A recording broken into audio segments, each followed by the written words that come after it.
Good evening. We are at the appointed time of 6 o'clock. Welcome to this evening's work study session of the Gilbert Unified School District Governing Board. Welcome to staff, Dr. McCord, and those of you who are watching online. And welcome to the board. We are, as indicated, in a work study session. Item 2.01 is the health benchmarks and phased reopening update, and I will defer to Dr. McCord. Do you need to do a roll call? We don't. Okay, just checking. Let me get my screen situated. Michael, are you ready back there?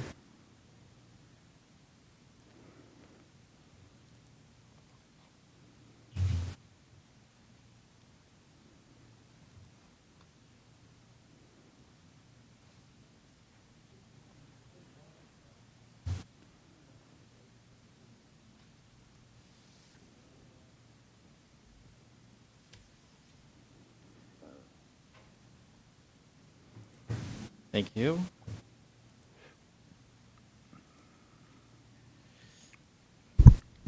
Good evening, everyone, governing board members, all the folks here in the audience and those online. Tonight we wanted to talk about a couple things, and the first part is what we committed to, and that is going over the benchmarks every time that we're together. We have a new set that came out. And then we'd also like to talk to you about just what we're doing as we're returning to campus on September 8th, and we have an elementary principal, junior high principal, and a high school principal here to kind of talk about and let you know what they're doing on their campuses, and it's representative of what we're doing on all of our campuses. And then we'll also go through some things related to budget and COVID, as well as reviewing some of the health protocols that we'll have in place and how it relates to employees as well in terms of the training that's been done, and then we'll sum it up. So we'll get started. Again, you'll see some of the same slides you've seen in weeks past, and again, looking at minimal, moderate, and substantial as it relates to cases, percent positivity, and COVID-like illness, and how we fall into those categories. Again, this is provided by the Arizona Department of Health. When you're in each one of those areas, whether it's green, yellow, or red, they have specific boxes that they've checked off that you need to adhere to as you're opening up, if you're opening up in some of those areas. And then again, as it relates to the learning styles, as they relate to the level of spread, green is traditional, yellow is hybrid, and red is virtual with on-site support. Looking at, and these numbers are from last Thursday for the week ending August 9th. If you look off on the right, those are the graphs that come right off of the website. Looking at the first criteria, which is case rate, less than 1,000 or declining, we're at 59 per 100,000. And we have met that. And there's two areas within that you can meet, and we've actually met both. You only need to meet one. Decline in cases or less than 100 cases per 100,000 individuals for 2 consecutive weeks. Looking at criteria 2, percent positivity, the benchmark is at 7%.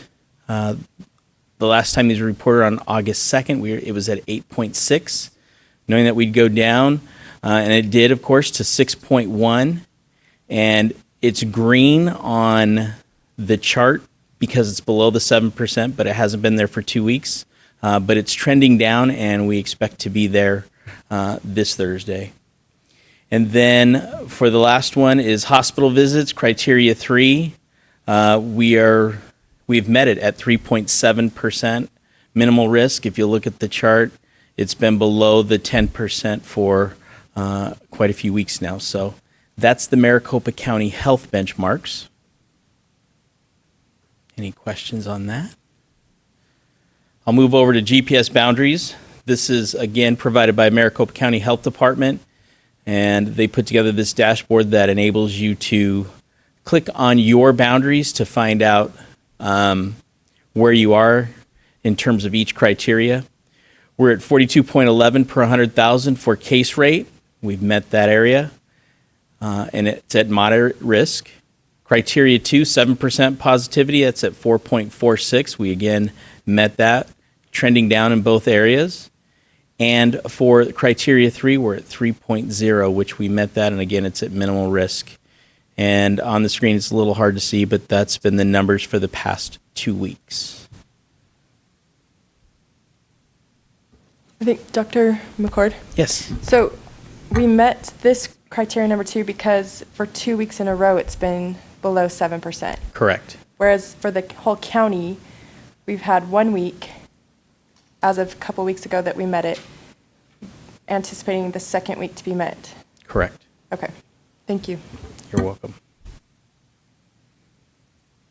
And then just side-by-side comparison of Maricopa County as well as the GPS boundaries. Again, the same numbers. Any questions related to that? All right. Dr. McCord, again. Yes, sir. This is trailing about 2 to 2.5 weeks. So That is correct. The next week will be released Thursday on the dashboard, but again, we know that much of that data is already available live, perhaps not at the district level, but on the county and state level, it's available on the ADE or ADHS right. website. Yeah. And again, looking and checking those numbers, they are continually trending down as of the last couple weeks. And the reason that they haven't transferred it to the dashboard is they recognize that in the last, particularly the current week and the previous week, but a little bit, 2 weeks, there's still data coming in and the numbers may change slightly. Correct. But having watched it for the last month, if we go back 2 weeks, it's been my observation, it doesn't change by more than about 1/10 or 2/10% that last week. That's exactly what I've observed too. Yeah. There's a couple things I do every morning when I get in, and this is one of them right off the bat, just to check to see if the numbers are updated. All right. Next, we'd like to bring up Principal of Ashland Ranch. Well, Jason, do you want to introduce this, or do you just want me to bring up Suzanne? All right, we'll bring up Suzanne Carlson. She's principal of Ashland Ranch Elementary, and she's going to talk to you about the protocols, the things they put in place to start our hybrid model on September 8th. Suzanne. Hi, good evening, board members, Dr. McCord. I'm honored to be here tonight to represent the elementary schools. I know we had a little bit of an unconventional start to the school year, but I also want to share with you that I really see a shift and some excitement on our campuses. As you know, elementary schools, teachers love what they do, and the last few days you can really see that excitement in our teachers. The copy machine has been going nonstop. Over the weekend, the teachers were in putting up bulletin boards. They're making their student name tags, checking those class lists multiple times to make sure that they're really prepared for our students next week. And at Ashland, we're allowing parents to come in and bring student supplies, and there's wagons in the front offices. And so we've had those opportunities the last few days to really interact with parents and students, and we're hearing those positive messages and that excitement as it builds for school next week. And so there's a lot of really good things going on, not just at Ashland, but across the district. Many schools are welcoming kindergarten families and new families in this week as we prepare to start school. And so I'm going to share a few of the things that we've done at Ashland, and many of these things are happening around the district to make sure that teachers are in a place next week to teach, and our students are in a place to learn. And I think that's our goal for everyone. And so, as you can see from the PowerPoint up here, there are directional markings and signage throughout the campus. And so when you come onto a campus, you'll see the face mask signs as well as a variety of other signage to help students and parents know exactly what to expect so that they feel safe. A procedure that we implemented this year is rather than going to the playground when they arrive, they're going to go directly to their classroom. And so those little dots that you see here in this picture are just some guiding points to help students find their way. In that hallway picture there, you can see some stripes and some arrows that will just help serve as another guiding point so that students stay to the right or to the left to hopefully keep some of that congestion down for those wider areas in the school buildings. The sanitation that's there are in all main traffic areas in the school. We happen to have 12 at Ashland. I know at other elementary schools, they've built some portable sanitizing stations so they can take them onto the playground area and into the cafeteria. And so the principals have done a really nice job of ensuring that sanitation or the pumps are available for kids to use at all, main entry points. And then our custodians, I can't say enough about the custodial staff. They've been working since March to really care for our staff and our students. They are cleaning key touch points around the school. They're cleaning bathrooms regularly. And they've been trained by Albert to really make sure that they know what needs to be done on the campuses. And then another important thing to mention is our drinking fountains have been turned off for the safety of the students, and the drinking fountains are also in each classroom. And so those have been turned off. Many schools have put in the water filling stations, and we have really communicated that with our families so that they know that they're going to need to bring water bottles and to make sure that their kiddos are staying hydrated. But we feel like turning those drinking fountains off was in the best interest of the students. But again, communication is critical regarding that. Next.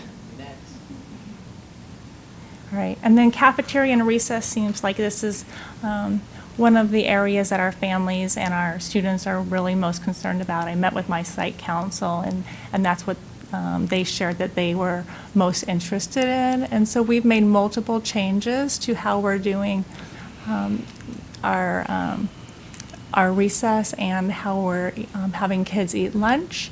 And so most schools are going to an eat first and then play model. So you can see from this picture, the cafeteria tables will all be facing forward. At Ashland, we put little dots on the seats to just serve as a placeholder. Now we know that kindergartners or first graders or maybe even a sixth grader might slide up and down, but it's just a visual marking to help kids see where they should sit to help with that social distancing. The kids will face forward and they'll go through the line first and then play. And to make sure that their hands are clean, they'll wash their hands in their classroom prior to going to lunch. We're encouraging students to wear a lanyard or to bring a baggie to place their mask in. And all this information will be clearly communicated by administration and by our teachers prior to next week.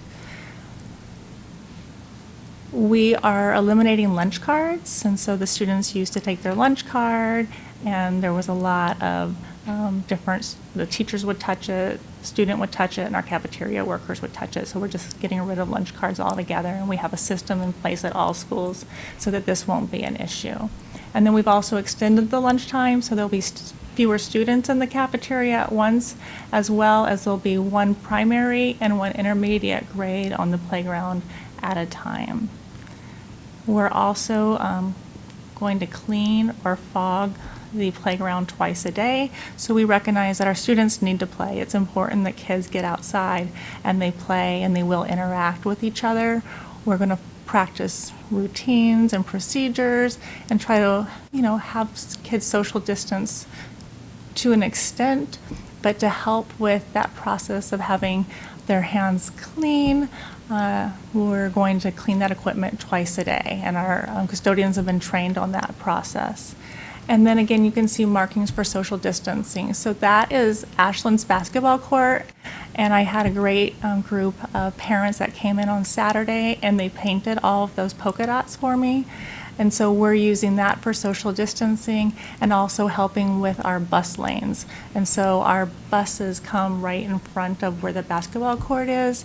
And so students will line up there to load for buses. And it'll also help students recognize what bus they're on. So if you're on bus 236, you'll know that you're going to line up on the green dot every day. So it'll just make that process a lot easier. Do you have questions about lunches or recess that I can answer I have for a you? question about lunch. Okay. How many classes will you have? Did you say that?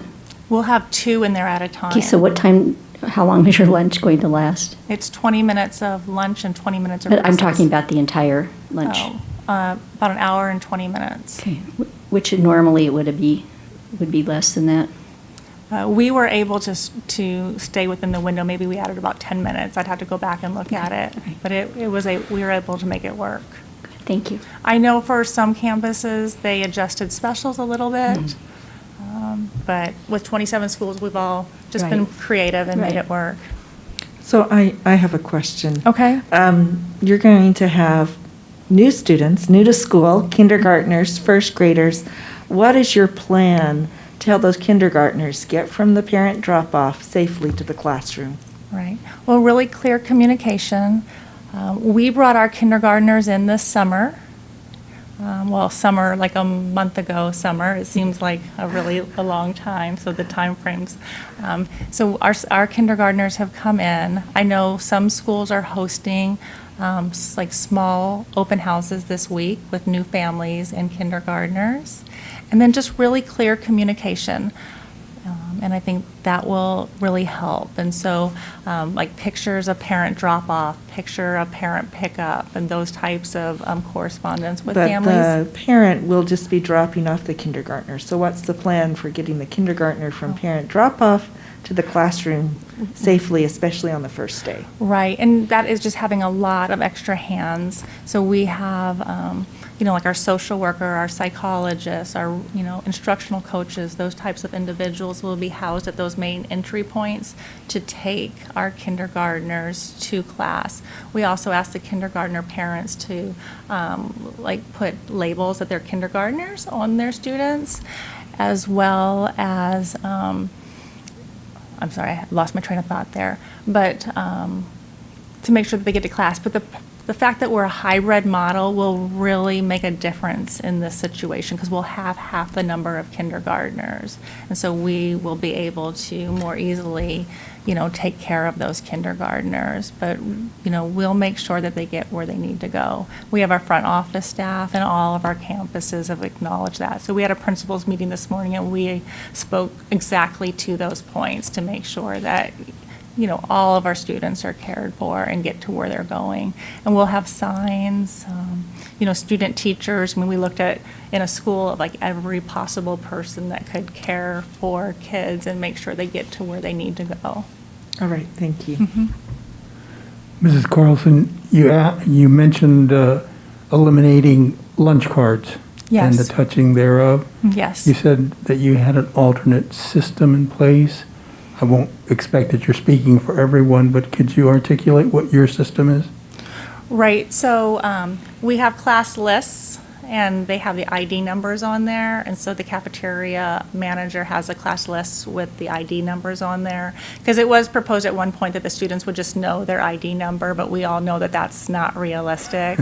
And so the students will go in alphabetical order, because the nice part is that the teacher, since we're eating first, will be walking the students down. So the students will enter the cafeteria, those that are buying, in alphabetical order, and then they will go up and they'll grab their food. And then the cafeteria manager, who knows most of the kids anyways, can simply enter their ID number, and then they can move on and go eat quickly. Thank you. You're welcome. Any other questions? Okay. All right. And then classroom setup and communication.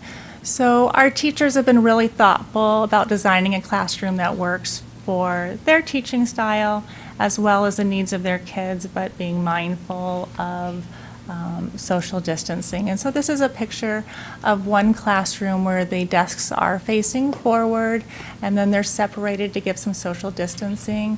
I also included a horseshoe table that, shows some social distancing and some marking so that the teacher could do some small groups.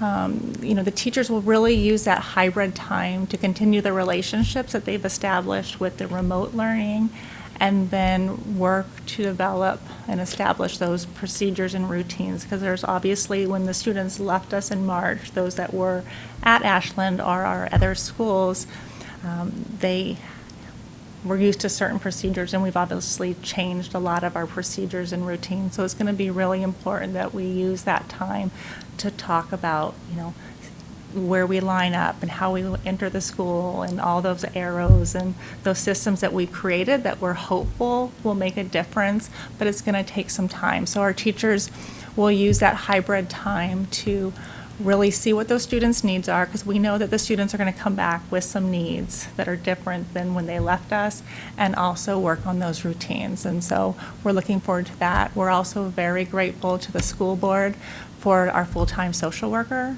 We know that we'll really need the full-time social worker to address some of the needs that have gone on and make sure that the emotional needs are taken care of our students. And then you can see the pictures from the bottom. We've just tried to really do some positive messaging around the schools. So that's a sign in the bathroom that says "Space keeps us safe." So we're just as a little reminder, like in that middle sink there, just to, if there's another friend on each side of you, to maybe just wait and wash your hands there. In the classroom, though, there's things like the students will use their own supplies, and we've messaged that out to all of our parents as well. The students will sanitize before and after, so if you're going to specials, we'll have a system where the teacher is using the little pumps to sanitize the students, and then when they go to specials, after they're done with specials, then they'll have their hands sanitized when they're returning. And again, that's all about communication, and it's been nice this last week. For the first time, we've had opportunities to meet with in each grade level. We met with the specials teachers yesterday because we were doing all of our meetings remotely as well. And so just like it'll be nice to have the students back in person, it's made a huge difference in connecting with our teachers in person and hearing what their needs are and how we can address those needs and problem solve by having in-person meetings the last week. And I know all the principals have had that opportunity. And I think we've made, a lot of progress in meeting the needs of our teachers and our support staff by having those small in-person meetings the last week or two. So it's just meeting people's needs and hearing what they need. And then we'll be regularly cleaning supplies. Our teachers have been given the Rejuvenol and the microfiber cloths, and they get a new one each day. And then they're picked up each night and then delivered. And then they're picked up by a company at the end of the week, and they get another one. So that's a real nice benefit that the teachers really appreciate. And then ongoing training with site administration and the nurse regarding evolving information. And as we know, this situation is ever changing, and so we don't claim to have all the answers. We know that we're going to come up with a procedure that we think is great, and then we're going to have to make some adjustments. And so it's just a commitment to our parents and a commitment to our teachers and our support staff that if we get information that's new, we're going to talk about it, and then we're going to have to make some adjustments. And we know that that's the case, and it's just being transparent and upfront with new information, and then being open to new ideas. So, we don't claim that those dots on the bus line are maybe the best idea, but for right now, with the information we have, we think that's a great idea. And so that's what we're going with. And so, and that communication piece is going to be critical to the success of this working. I have a question about the desks. Lots of teachers have tables, and especially like at the primary or kindergarten. How are you addressing that? Right. So like at least at Ashland, they had like little pods, multiple tables. So they've split, and so they're having 2 at one table. I don't know what all campuses look like. So they were kind of like this, but a little bit bigger at Ashland, and so we're doing 2 at a table. And so my site council is great. So we talked about that, and it seemed like a good solution at Ashland's campus. I have some larger tables. And so instead of doing 4, we did like 2 on one side and 1 on another. Like that would be like for a 4th grade class. So we had some large rectangle tables instead of having like, so they're not facing each other. We would just set 3 at a table as a solution. So what, and I don't know if you could answer this, what will happen when you have all the kids back? That doesn't sound like it would work when you've got, I've been in classrooms where there's 5 or 6 kids at a table and every table is filled. Right. Well, at least at this point, and we've been able to make it work, or like a combination of doing like 3 and then maybe a desk or 2. And we'll have those conversations with the kids, because all kids, have different learning styles too. And we're hopeful that students may be like, I'll take the solo desk. And so in some classrooms, we would do 3 with some, single desks. But you're right, we may come into, some obstacles if our class sizes would go up significantly higher than they're at. But at this point, we've been able to manage with the class sizes and the spacing concerns. Dr. McCord, do we budgeted for if we get to a situation when we have everybody back that we have to maybe convert some of those classrooms that do have tables to desks? We would be able to purchase some, but not for the entire district. No, I don't mean the entire district, because not everybody has tables, but just. But a lot Yeah, a lot of them do. Several do over the years. I mean, you know how this. I mean, being a former principal, we pushed people to go away from desks, Right. and then over time we've gotten things back from property control back to classrooms that for desks that are in good shape and can be used. But if we see a need, we'll have to calculate out what the cost of those will be to be able to put them in. But I don't know what that would be just yet. Okay. Thank you.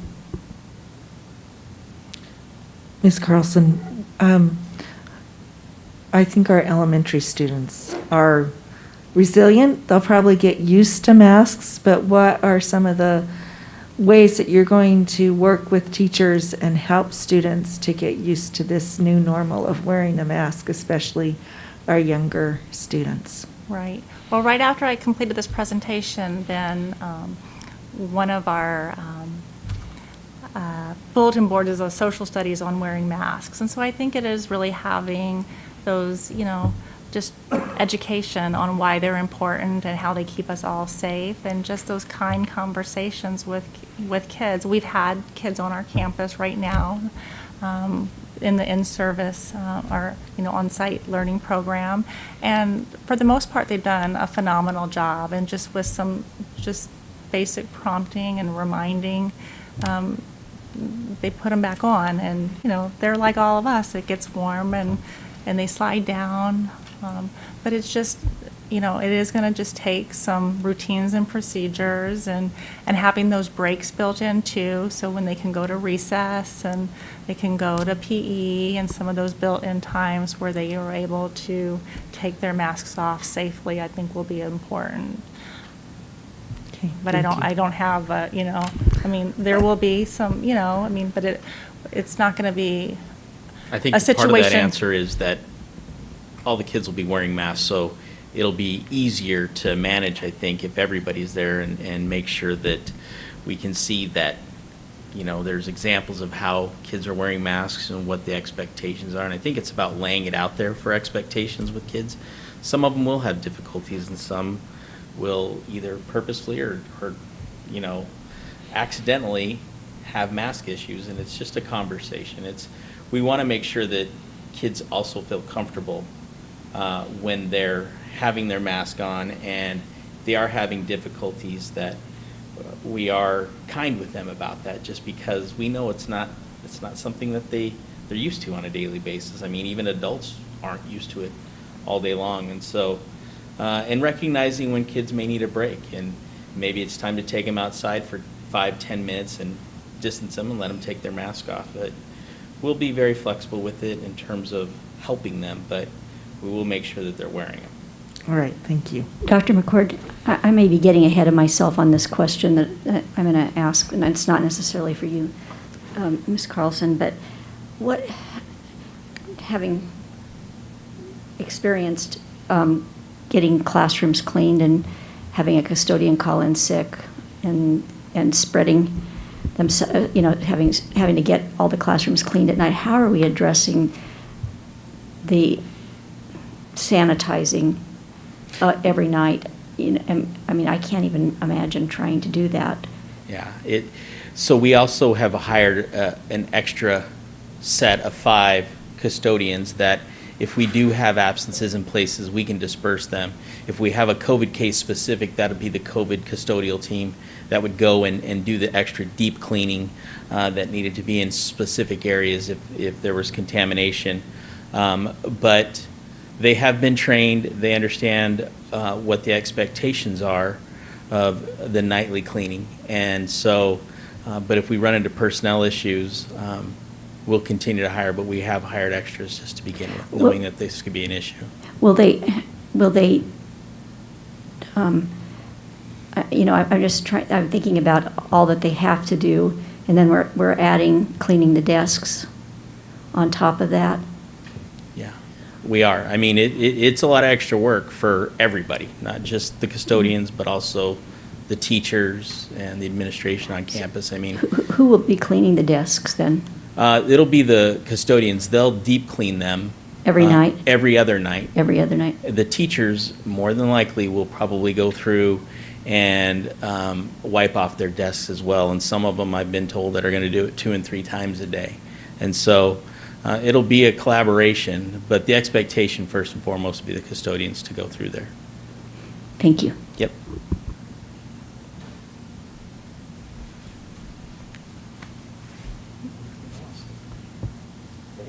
Right, I think that's it for me, unless you have any other questions. Well, I appreciate your time. Well, thank you for explaining so well and helping us understand. Dr. McCord, just following up on Ms. Ugetti's question, I know we were waiting on back order of and I don't even know what they're called now, but the sanitizing guns, what's the status of those? I think they're in this week, or we're good, Bonnie? Thank you. I will wait until then. Next, are we bringing both of you up at the same time, or one of you? All right, come on up. We have principal from Greenfield Junior High, Mr. Brian Yee, and principal from Campo Verde High School, Dr. Krista Cox. Well, congratulations. I didn't realize you had received your doctorate, so thank you. Overachiever. All right. Good evening. Dr. McCord and Governing Board, thank you for allowing us the opportunity to come in, speak on behalf of all the schools and just the different logistics that we've put into place. I second what Suzanne said in that this week has been probably my favorite week of work in 6 months, because it's been the first time that things feel like we're planning for the normalcy of what we're used to doing, just getting back to school. So, it's a second reopening, so we're trying to think through all the things that you normally do when you're opening up on the first day after summer, and we're trying to make sure that we don't forget anything. So we wanted to start off, the first phase of planning for us has been a lot of communication and making sure that we are hearing from all of our stakeholder groups. As soon as we think we've thought of everything and that we've put everything into place, it seems like something else comes up that we have to add and address. So we've broken this up into a few areas, and the first one is starting with our staff and specifically our security at the high school level. All of our high school principals have been meeting more as a collaborative group now than I think we ever have before. It's nice in that we feel like we have a team that we can bounce ideas off of and collaborate for the size of our schools. But then it's nice to talk through, because each of our campuses are slightly different, what that means, and maybe just to get different insight with their expertise or their backgrounds. So right now with our staff, we're trying to plan regular meetings, and they are through WebEx right now, so it does make it a little bit more difficult with asking questions. So we've broken it down into smaller groups as well with our department chairs, our school improvement committee, and what we're doing is like even today, we practiced our presentation to the staff on not just what we're sharing with you tonight, but all of the pieces of our reopening and all the communication that's going to go out to our community, get feedback from them, and then we are on Thursday going to then go through that with our entire campus, because we feel and have found that we get more feedback and questions when we are in those smaller groups. When you have 150 staff on a WebEx, it seems like people don't want to bombard the meeting, as I'm sure you can all imagine. And then with our safety, or when we think of our safety on our campus, our high school security teams are meeting frequently with our admin team because, as Dr. McCord just mentioned, everybody's positions are changing, and everybody is kind of all hands on deck, and every job is everyone's job. And so we are going to be meeting this week with our security and admin team one more time to just go over everything you're going to hear us discuss in the next few slides, how we can monitor that and manage what that looks like, because our campuses are larger. And we are going to make sure to get feedback every step of the way, and then make sure that as we come across some hurdles that we are anticipating, that we can hopefully iron those out during the 2 weeks of hybrid, so that when we have close to 2,000, and obviously for some other high schools a lot more than that, students on our campus, that we are as prepared as possible. Now, again, the last 6 months have proven that we don't really ever know how to be 100% prepared, but we're going to continue to do our best. And we've found that listening to our stakeholders helps us really to be as prepared as possible. And then, as governing board members, Dr. McCord, thank you for the opportunity to speak with you tonight. Sorry. First time I've used the microphone. It truly is a privilege to be able to represent the junior high principals tonight.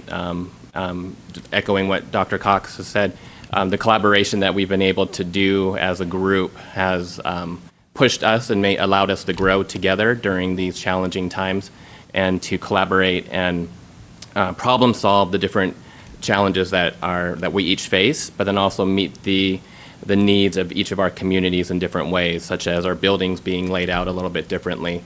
We set up very similar, but it's been great to meet with them once a week, or a day doesn't go by where we're texting as a group to problem solve whatever's coming up. And the regular communication that we're having with our staff is not just unique to Greenfield Junior. I know this is happening at our other junior highs as well, where we're meeting with our leadership teams, whether it's weekly, sometimes daily, and we're meeting with our staff weekly to give updates, or just to have time for our staff to ask questions through WebEx, because we know a lot of times we just need to listen and hear what those concerns are, and then work with them to try to solve those. Tomorrow is our first staff meeting in person that we're holding.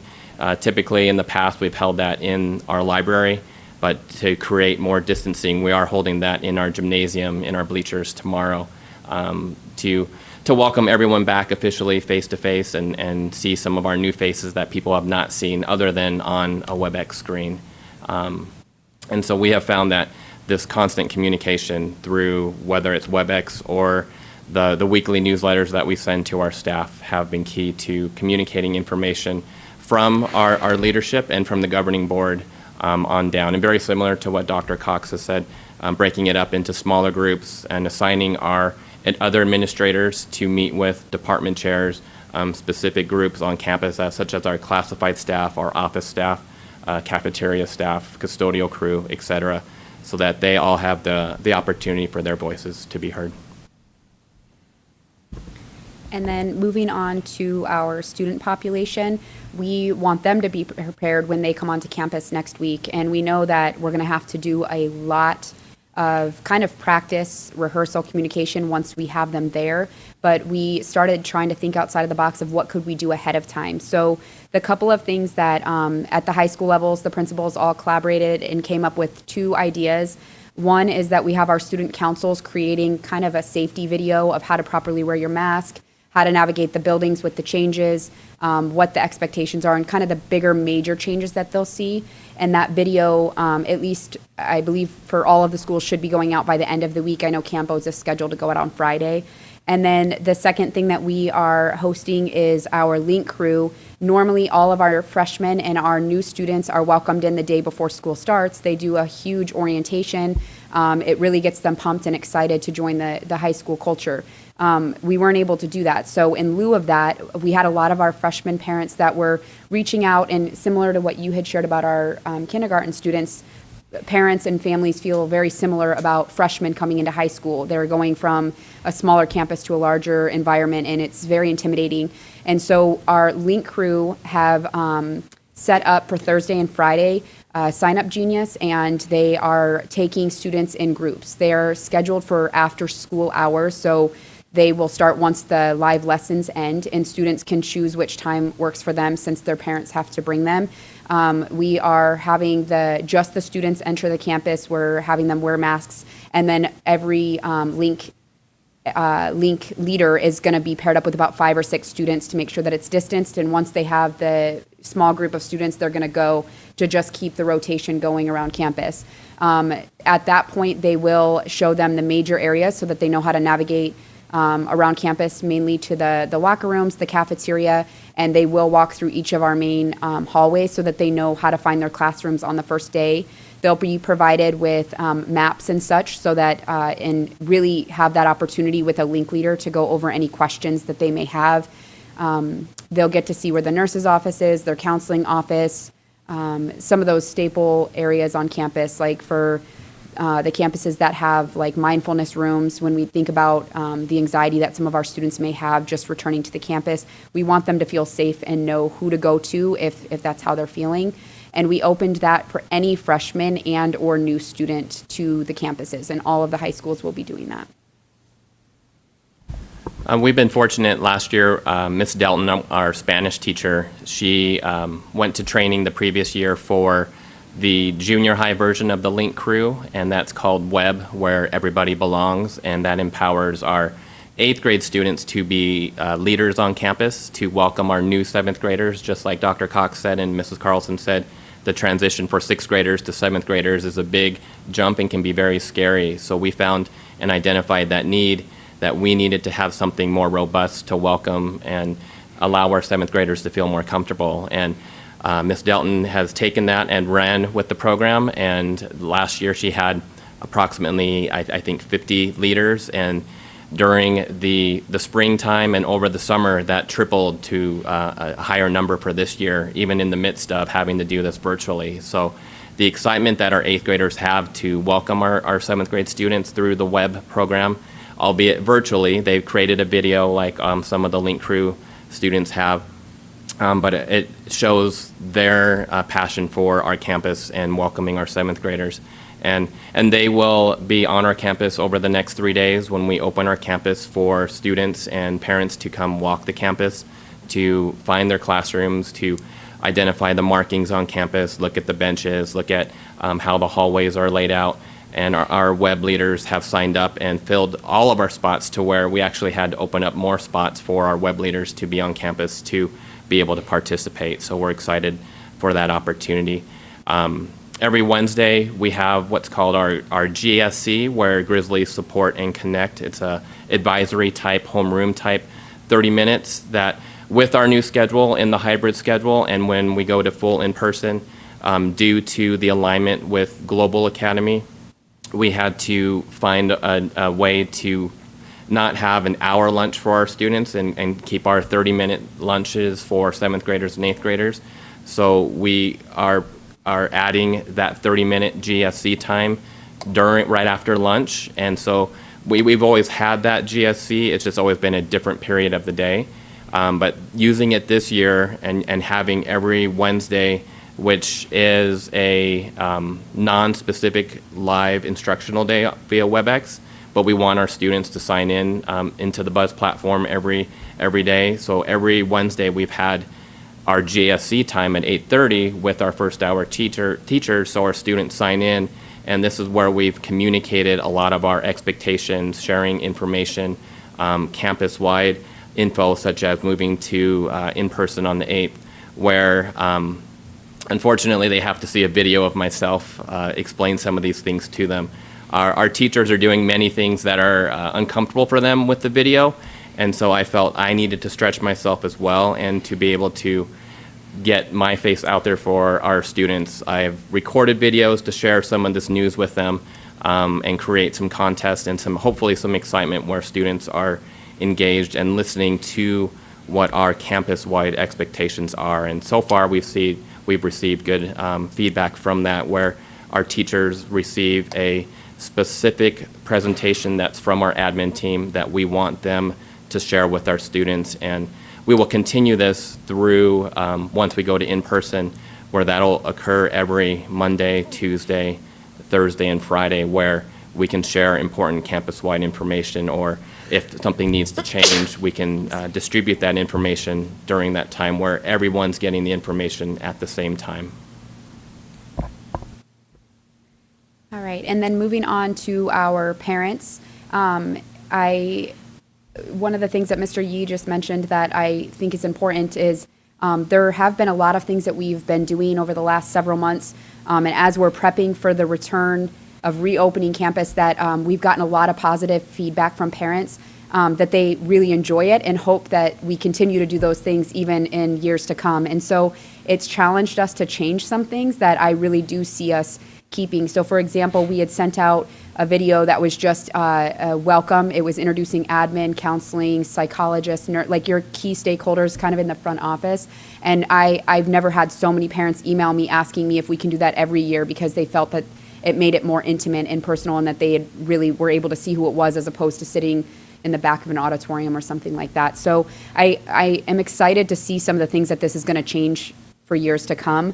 But with that, the communication right now, it is weekly, it is daily. And so some of the things that the high schools have done is a lot of newsletters. We're really trying to up our social media game. I feel like that's like my part-time job right now, is trying to be present on social media.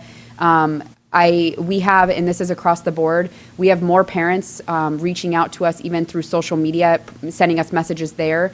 So if that's how they feel more comfortable reaching out, then we want to make sure that they know that we're accessible in any way. And so we're trying to do the best that we can to get parents the information. As much as we think, we hear it all the time, we're in meetings all the time, we're with cabinet and the principals and even with our staff. And so sometimes on our end, we think that the communication has been clear. And I think that the constant reminder that we've received is that parents are overwhelmed right now. There's a lot on their plates. And if they have numerous students in numerous schools, it's a lot of information. And so we're trying to mainstream the information that goes out. Like Campo specifically, we have a newsletter, and we really have tried to say, no one is sending emails out. If you have something to say, send it to us. We will include it all in one place and it goes out. Now, there are some extenuating circumstances where we want to get something out and we don't want to wait till the end of the week to get it in a newsletter. But we are trying to utilize the newsletters and the social media similar to the elementaries. We are including our site council to try to get input there. Those meetings have been a little bit smaller than normal, and I think that with that virtual presence and having those through WebEx, that it's a little bit more difficult for our parents they want to attend in person. So we're excited for, I believe this month, all the high schools are going to be hosting their first in-person site council meeting. And I think that we'll continue to get more positive feedback there. And then we are trying to work on making our faces more seen. So stepping out of our comfort zone, similar to what we're asking our staff, like Mr. Yee said, and recording ourselves and doing more interactive things through social media. And even if it's sending out we've put our pictures on everything. including in when you walk into our front office, we have TVs in a lot of our central areas, and we're using those for similar to like a doctor's office where it just kind of scrolls through the basics. And we've tried to put counseling images on everything, our images. There's a couple of times where we look up and it's a little bit like startling because not used to seeing your face on everything, but we are trying to do a good job of making sure that people know who they're talking to behind a screen, because we all know it. We've lost a little bit of that personal piece, and we're trying to overcompensate and make up for that until things return a little bit back to normal.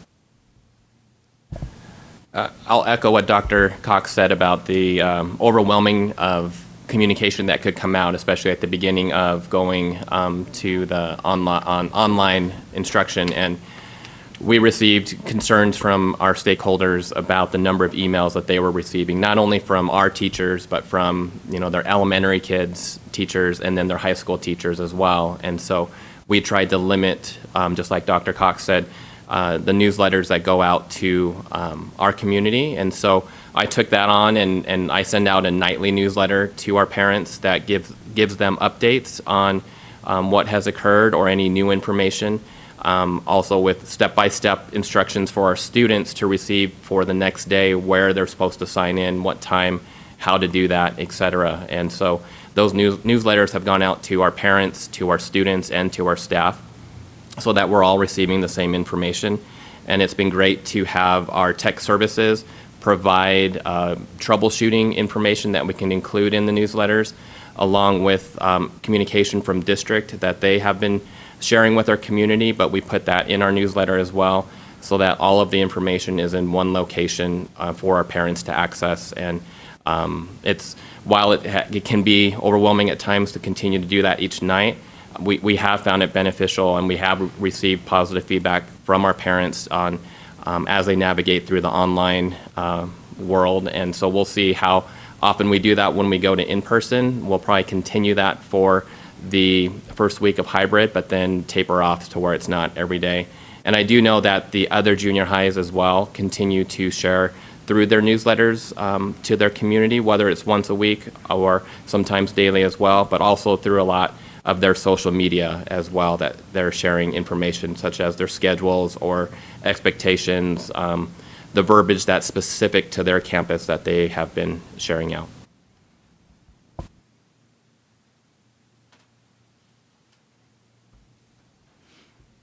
So this next slide, we felt it was, this has been in here for the last couple of board meetings, but we felt it was important to just keep this included.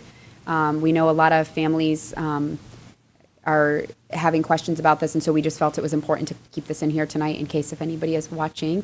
But I think we're good to go on to the next slide. Can I ask a question? Absolutely. With the A through L and then M through Z, is it worked out pretty much evenly? I will say the A through L for all of the high schools, I know is a little bit heavier in numbers, but it really has worked out pretty smooth. What we've done is if we have a family that has a conflict, if they have two children with maybe last names or something along those lines, we are trying to maybe push those to the M through Z, since we know that the numbers there is a little less. But it really, I'll be honest, that we were anticipating and planning. We put together a spreadsheet. We thought we were going to have all these changes. And at least for Campo, it's been very minimal, like under maybe 15 families that have asked for a special situation or change based on their circumstance. So, and I'm not sure if it's the same for you, Brian. It's been very similar. It's been about a 60-40 with the A through L. But we broke down every class to see what their class periods were when they broke down by that. And I think the largest class that we had after the split was a class of 19, and there were a handful of those. Otherwise, they were all closer to like a 12, 13 kind of split.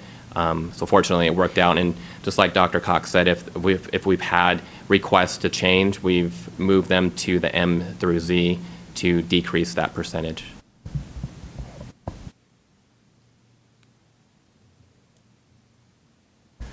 This is where a lot of the collaboration with our fellow peers at the principal ranks about a staggered release. And so that previous schedule, it showed at the end of each class period, there's a staggered release time. So at the junior high level, we have a 10-minute passing period window that we are using for our passing period time. And Each of our junior highs are doing it a little bit different, but very similar. So I'll explain how we're doing it at Greenfield. The 10 minutes, so class ends on the 30, at the 30 of every hour during the class day. We are dismissing our 7th graders at the 30, and they have 5 minutes to go to their next classroom. And so they'll walk across the campus if they need to go to the restroom. That's when they do that, but they'll go straight to their next class, while our 8th graders stay in class for those additional 5 minutes. So when our 7th graders are then in their classrooms, our 8th graders then dismiss at the 35, and then they walk and go to their next classroom. If you can see on the picture, in the pictures, our hallway, we do have the blue dividing line, and our one of our mantras on our campus, which I believe is a lot at our junior high, other junior highs as well, are stay to the right. Just like our drivers on the road, we're staying to the right, and that blue dividing line is always to our left. And we do have, just like the elementary schools, we have X's that mark outside the classroom for those class times where there may be 8th graders still in the classroom and they have to wait to dismiss. We do have designated markings on our floors for our students to wait that have that social distance in between them until they can go into the classroom. We do have the hallway doors. We only walk in on the right, and then when we exit the courtyard doors, we exit through the right as well. And so the arrows indicate that around campus, and our custodial crews across the junior highs and our building managers, and I know our admin teams have been out laying down the tape and the arrows and signs across the different campuses, across the junior highs. Everyone has a little bit different signage. Some are fancier than others. We're using the blue painter's tape because we feel if we have to make a change, then we can pull up that tape and adjust accordingly. Some other campuses have pre-made signs that they made in their school colors to designate which way the flow of traffic goes in our hallways and outside in the courtyards as well. Well, congratulations on getting the lines so straight with painter's tape. So at the high schools, very similar. We all collaborated, and I will say that although each of the high schools may have a small deviation from this plan, but we are all pretty consistent. We are doing, for the most part, one-way halls, and the map picture isn't showing the greatest unless if you have really great vision on the slide, but when you walk in, if you notice on the top right picture, both of the doors say enter, whereas normally the right is an enter, the left is an exit.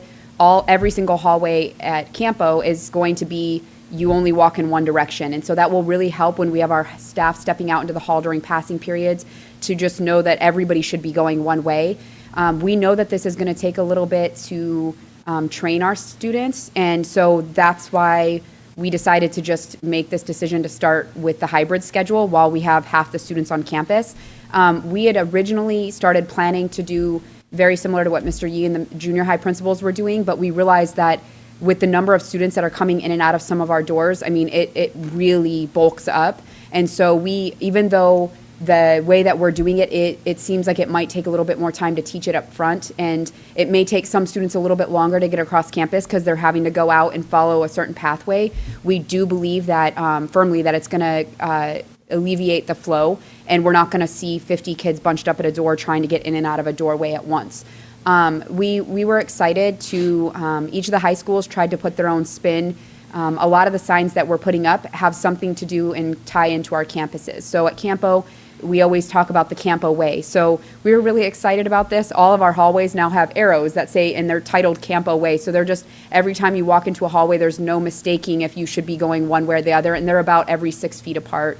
And then at the entryway and exit way of every door, you'll see something similar to this. And when you go down to the end of this building, you see 2 giant copper signs that say exit, so that it's very clearly marked for anybody coming in and out. And then what we're doing, these maps will be sent out ahead of time to our entire community. And when our freshmen come to do their tours, we're passing out campus maps as well, just so they can get familiar with that. And as far as the release time goes, we have taken a different approach in that since we are asking if you look at these maps closely enough, you'll recognize that depending on where your classroom is in the building, you may be taking longer way to get out of the building, as opposed to maybe there's a door right there, but it kind of goes against the flow of traffic. And so we are taking the classrooms that are kind of on the outsides of the building, and we're letting the teachers know they're releasing first so that they have the most time to get across campus. And then the classrooms that are right by the door, they're going to be kind of the ones to exit last. I'll be honest, we've all tasked different assistant principals and like our building managers with helping organize this. And when this one was first presented, it took a little bit to wrap our minds around, but we're really confident and feel that it's going to go smoothly. And similar to what Mr. Yee said, a lot of this is, let's see how it goes. And if we're wrong, then we're going to change the plan again and go from there. But this is right now the plan we're going to start with on Tuesday. And I failed to note that our hallway doors, starting in the morning, will be propped open that go into the hallways to reduce the number of contact for students and staff touching the doors. And then at the end of each class period, our teachers, one of their new norms is to prop their hallway or their classroom door open, so that reduces the number of contact with their doors as well. And so students literally just walk through a hallway and walk through a classroom door without having to open doors to get into a hallway or a classroom. And that's across the junior highs as well. And that I can echo that for all the high schools as well, that they're all being tasked with that as well. So any questions on the staggering release or hallway setups? I do want to go back to the communication. I just want to say how much I appreciate the hard work that's gone into that. I mean, trying to get everything in one location so parents aren't overwhelmed, and communicating every night, that's a huge step up, especially at a high school and a junior high level from what you've done previously. And I really, really appreciate the efforts on communication, because communication is always working until it doesn't. And you don't know that it's not working until you are confronted with the problem of not having had that communication. So the efforts of being proactive and really getting out there, I think that's really important. Thank you. All right, so moving on to our buildings. This slide is really more specific to like our cafeterias and some of our larger buildings and rooms on campus. And some of the pictures you're going to see here just are examples of how we're spacing students out and how we are going about signage. So at the high schools, the cafeterias, we've had to be very creative. Some of the high schools, for example, Campo's cafeteria is rather small, so it's a little bit more difficult in there. And what we've done is we have a stage that's in there that normally is not used for tables, and we've just accepted that we need to make it for tables. So we've put about 4 tables up on that stage. And as you can see in the picture up there, we have a sign on every single table in the cafeteria. We're limiting the chairs. We do have a security officer, and usually our SRO are in the actual cafeteria throughout the entire lunch. And so we have trained and asked them to just monitor that. They're high school students. That table right there looks like it would normally, if you pulled up some more chairs, take 8 students, but really it's like 16 of them that like to pull up with their friends. So we understand that we're going to have to monitor that quite a bit until they get used to that. And then you'll see the 4 students per table sign. At the bottom of that, all the high schools are trying to put a positive spin on things. So it's just our slogan, I guess, right now is help keep Campo safe. And so on all the different signs, you'll see different positive sayings like that to try to just be optimistic about it. Our classrooms are, we have a lot of tables, so I'm going to go back to that. And I will say that that's something that as soon as we knew that this was going to be part of our plan, we started working with our facilities to try to figure out what we have and what we don't have. And so for right now, we are changing out. We did have a lot of desks, not a ton, but we had some desks that weren't being used or kind of set to the side for storage. And we've pulled those out and gotten them into the classrooms that had a lot of tables.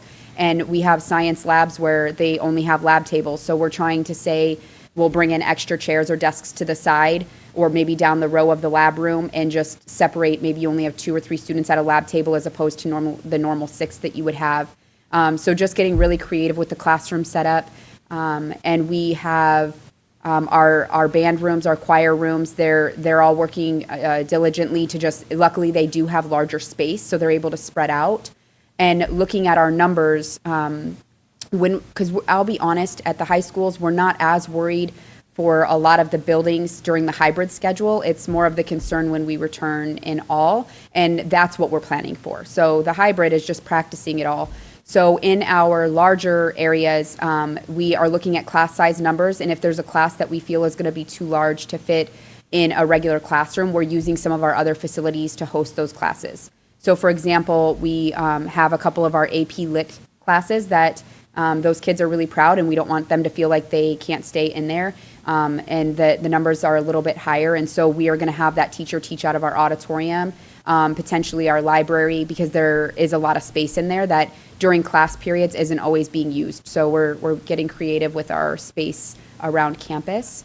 And then with the restrooms, you'll see some pictures on the next slide, but we also put signs up outside of all of our bathrooms that just say this many students at a time, and it matches the number of stalls that are in there to just limit. Again, at the high school level, the bathrooms seem to be the place that students like to hang out. So we're trying to really enforce and limit that, and have asked our security and our teachers to just kind of, if you see students trying to gravitate to hanging out, just kind of do a sweep and tell them that they need to line up and wait outside until there's more room available. And I think I'm going to save a couple of these for the next slide. We do have a self-filling water station in each of our buildings.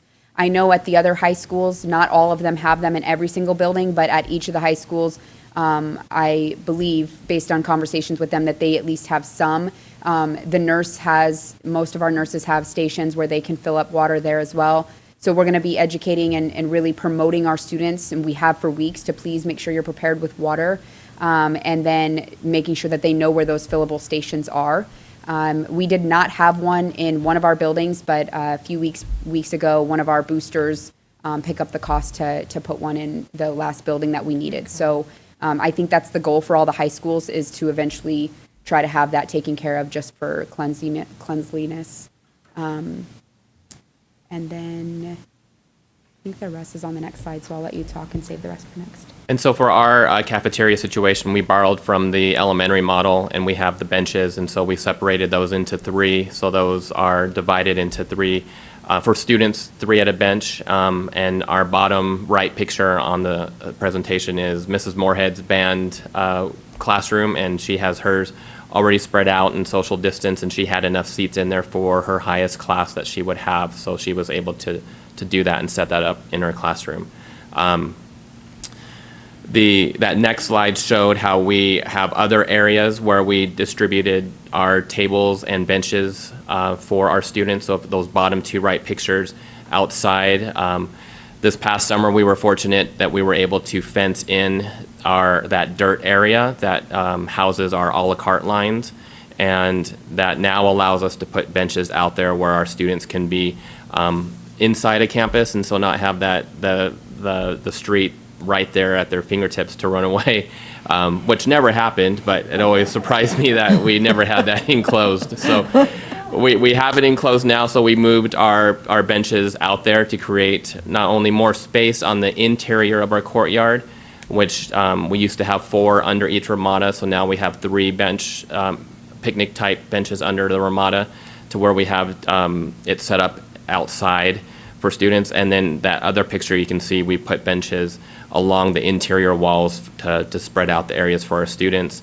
And just today, we were able to count all of the seats that we have inside the cafeteria, in the new area, along the walls, along with now allowing students to, if they would like to eat on the grass, picnic style, to bring their own blanket or towel that they could sit on, and have that option as well to utilize the space that we have in our campus. And we have approximately 500 seats that we would have during a lunch period, which right now addresses our student population for each lunch period, if we had to identify a specific spot for every student to have a socially distanced area on the campus. And I know the other junior highs were doing the exact same thing. I know Highland Junior was making benches in their wood shop over the past weekend and previous week. I know Mesquite Junior was doing the same to create additional seating for their students that they could add to areas where there was not seating previously.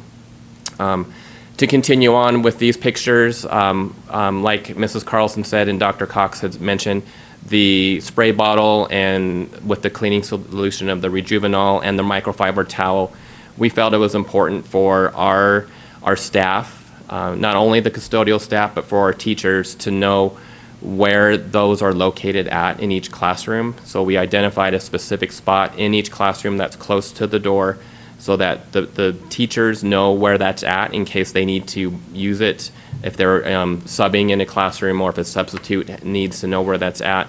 But just as important for our custodial crew, for the ease of them to refill those bottles, they can identify it right when they walk in to see if it's low, they can refill it, and then also to grab the towel and put a new towel on there as part of the routine, because we wanted to make those additional responsibilities that they have as easy as possible for them.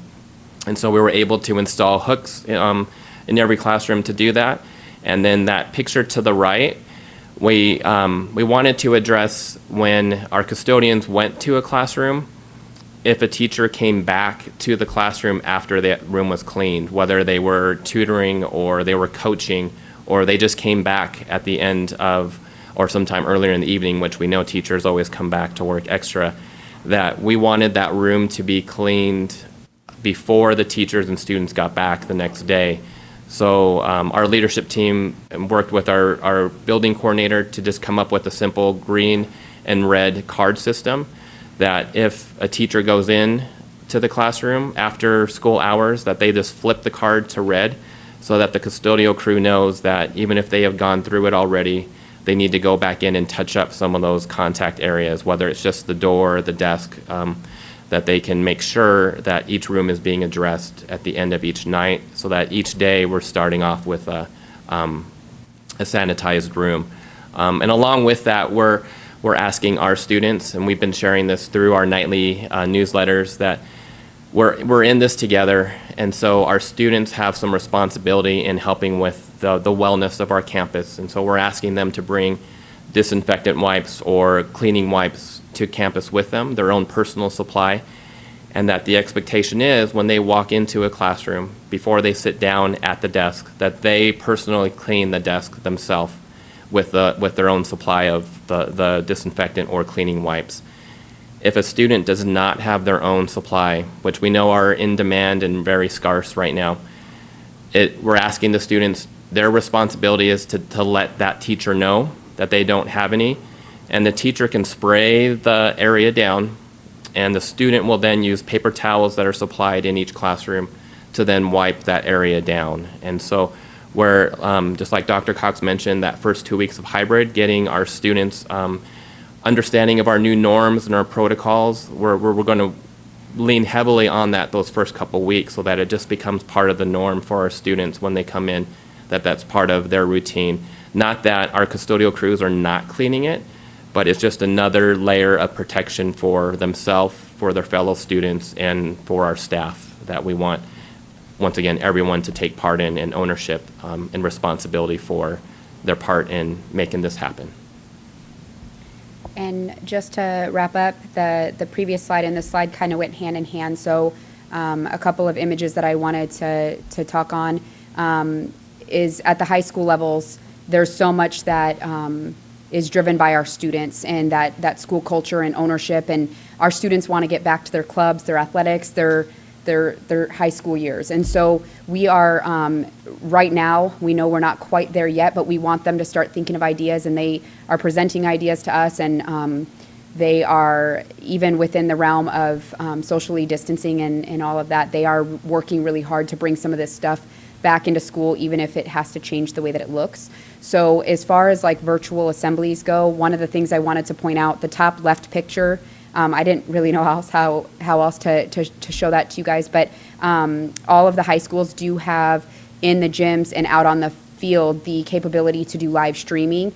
And I'll be honest that I've seen some of it before, but this last week I was watching some of it again just to kind of see the quality, and it's like HD, like it looks like you're at the movies. So we're really, really excited that we have that feature, because it allows us, if we want to talk about like a welcome back assembly and our student council wants to do something, they can either go out onto the field or into the gym and do their normal assembly where you usually have 2,000 students or 1,000 students at any given point in the bleachers, the teacher can just tune into this from their classroom and it can live stream virtually. So it allows the high schools to do some of those interactive and engaging things that happen. Now, again, we have quite the focus on academics and norms and procedures that we have to get to first, but our students are really excited to get some of these things moving.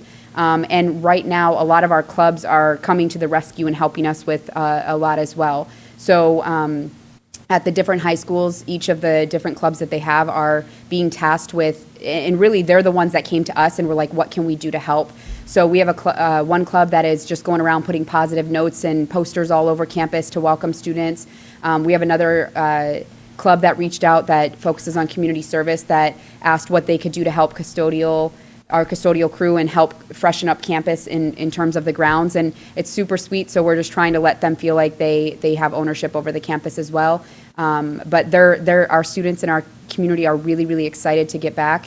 And again, all of us principals, we're like sharing ideas. So when one of our club sponsors brings something up and want to do it, I'm sending a quick text. I know Mr. Yee mentioned, I feel like the administrators right now are definitely on the same page a lot more. And it's nice because you can't think of all those ideas. So we're sharing a lot of those different ideas for what it's going to look like.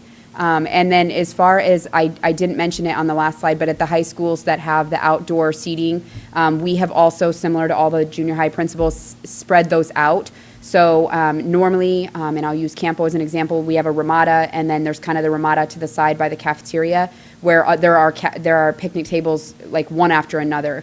And so what we've done is we spread them out, but we don't have a lot of shaded areas. So when you walk, very similar to the picture, the bottom right, where they're in the walkway kind of down, we've done that, and we have zip-tied laminated signs to each of the tables that say the same, just 4 per table. And we've asked our security while they're doing their rounds and walking that if they see anyone taking advantage of that, to just kind of redirect our students and remind them of what the new social norms are for our outdoor areas. So I think that was everything that we kind of touched on the last slide. And at this point, I don't know if anyone has any questions for the junior high or high school levels. I don't have a question, but I do have a comment, and it's for all three of you and all of the principals in the district.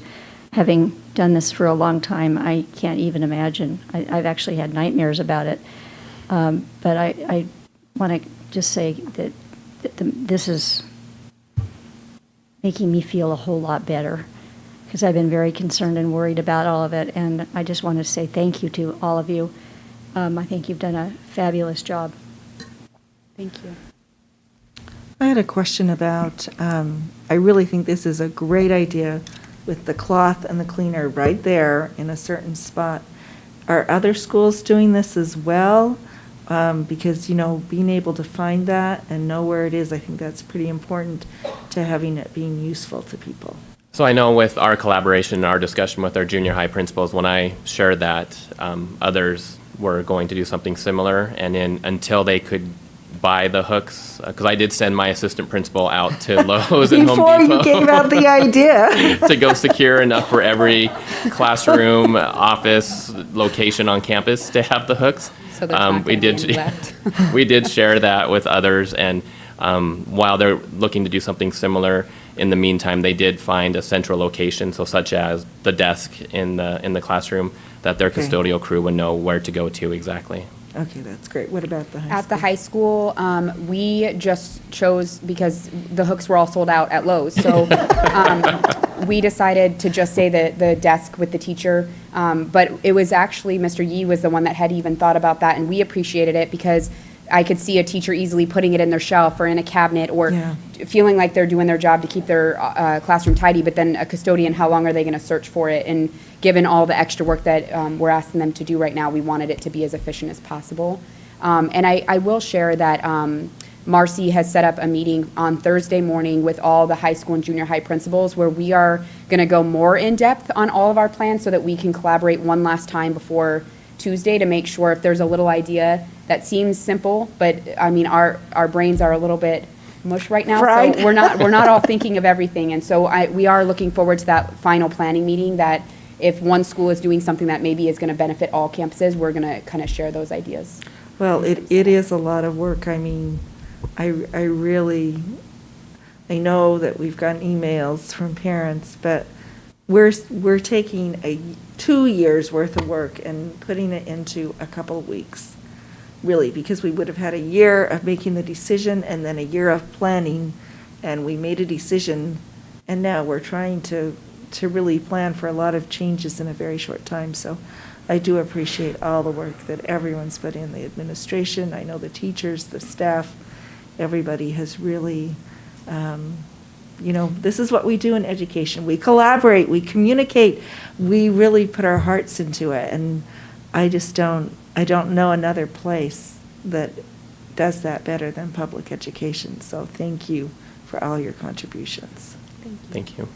Dr. Cox and Mr. Yee, at a point when we move to full-time in-person, are you monitoring and keeping track of, and I'm sure you are, so I don't want to presume anything, but the largest number of students in your classes when folks are back in person full-time?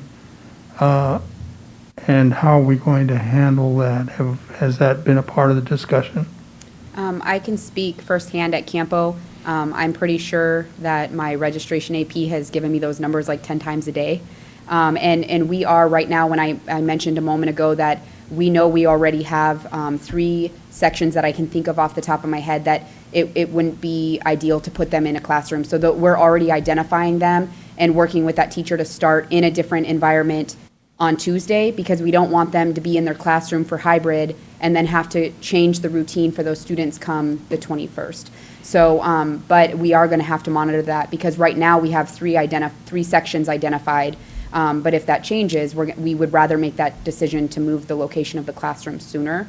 And I know that Missy has been heavily involved in helping us, that if our numbers are at a point where we maybe need to offer an extra section or look at potentially getting a position posted for another staff member. It's been a daily conversation at the high school level between district and the sites. And very similar, I've tasked my assistant principal and our dean. They oversee a different grade level, and they've monitored the enrollment and the rosters for our campus, and have to get to a certain level. We do look to make the adjustment sooner for a hybrid, so that we don't have to change it in 2 weeks.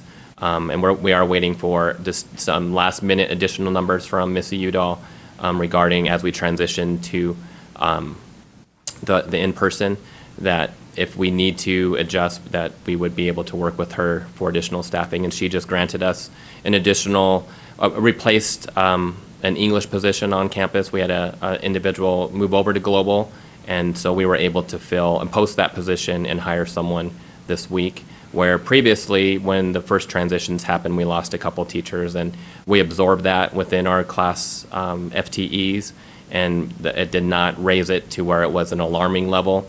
But at this point, she knew that she couldn't do that, or we could not do it this time, and so we were able to fill that position right away. And I do believe the other junior highs are doing the same thing, very similar. I know they, when we talk, that it's a daily watch list that we're looking over to ensure that the class sizes are not getting too large. The impact of that, though, obviously is a changing of schedules, and we try to minimize that by keeping the student with the same teachers but just different hours. And we've had great support from our parents that understand when we share the reasons why that schedule's impacted, to reduce the class size, and they've been supportive of that. Thank you. And Mrs. Carlson, I don't want to look past you, but I'm assured and assuming that the elementary schools are doing very similar things. Right, correct. We work closely with the district, and Ashland numbers are, low. We feel very fortunate, so to be able to, support the teachers and the students right now, and, in class sizes that are manageable. Thank you.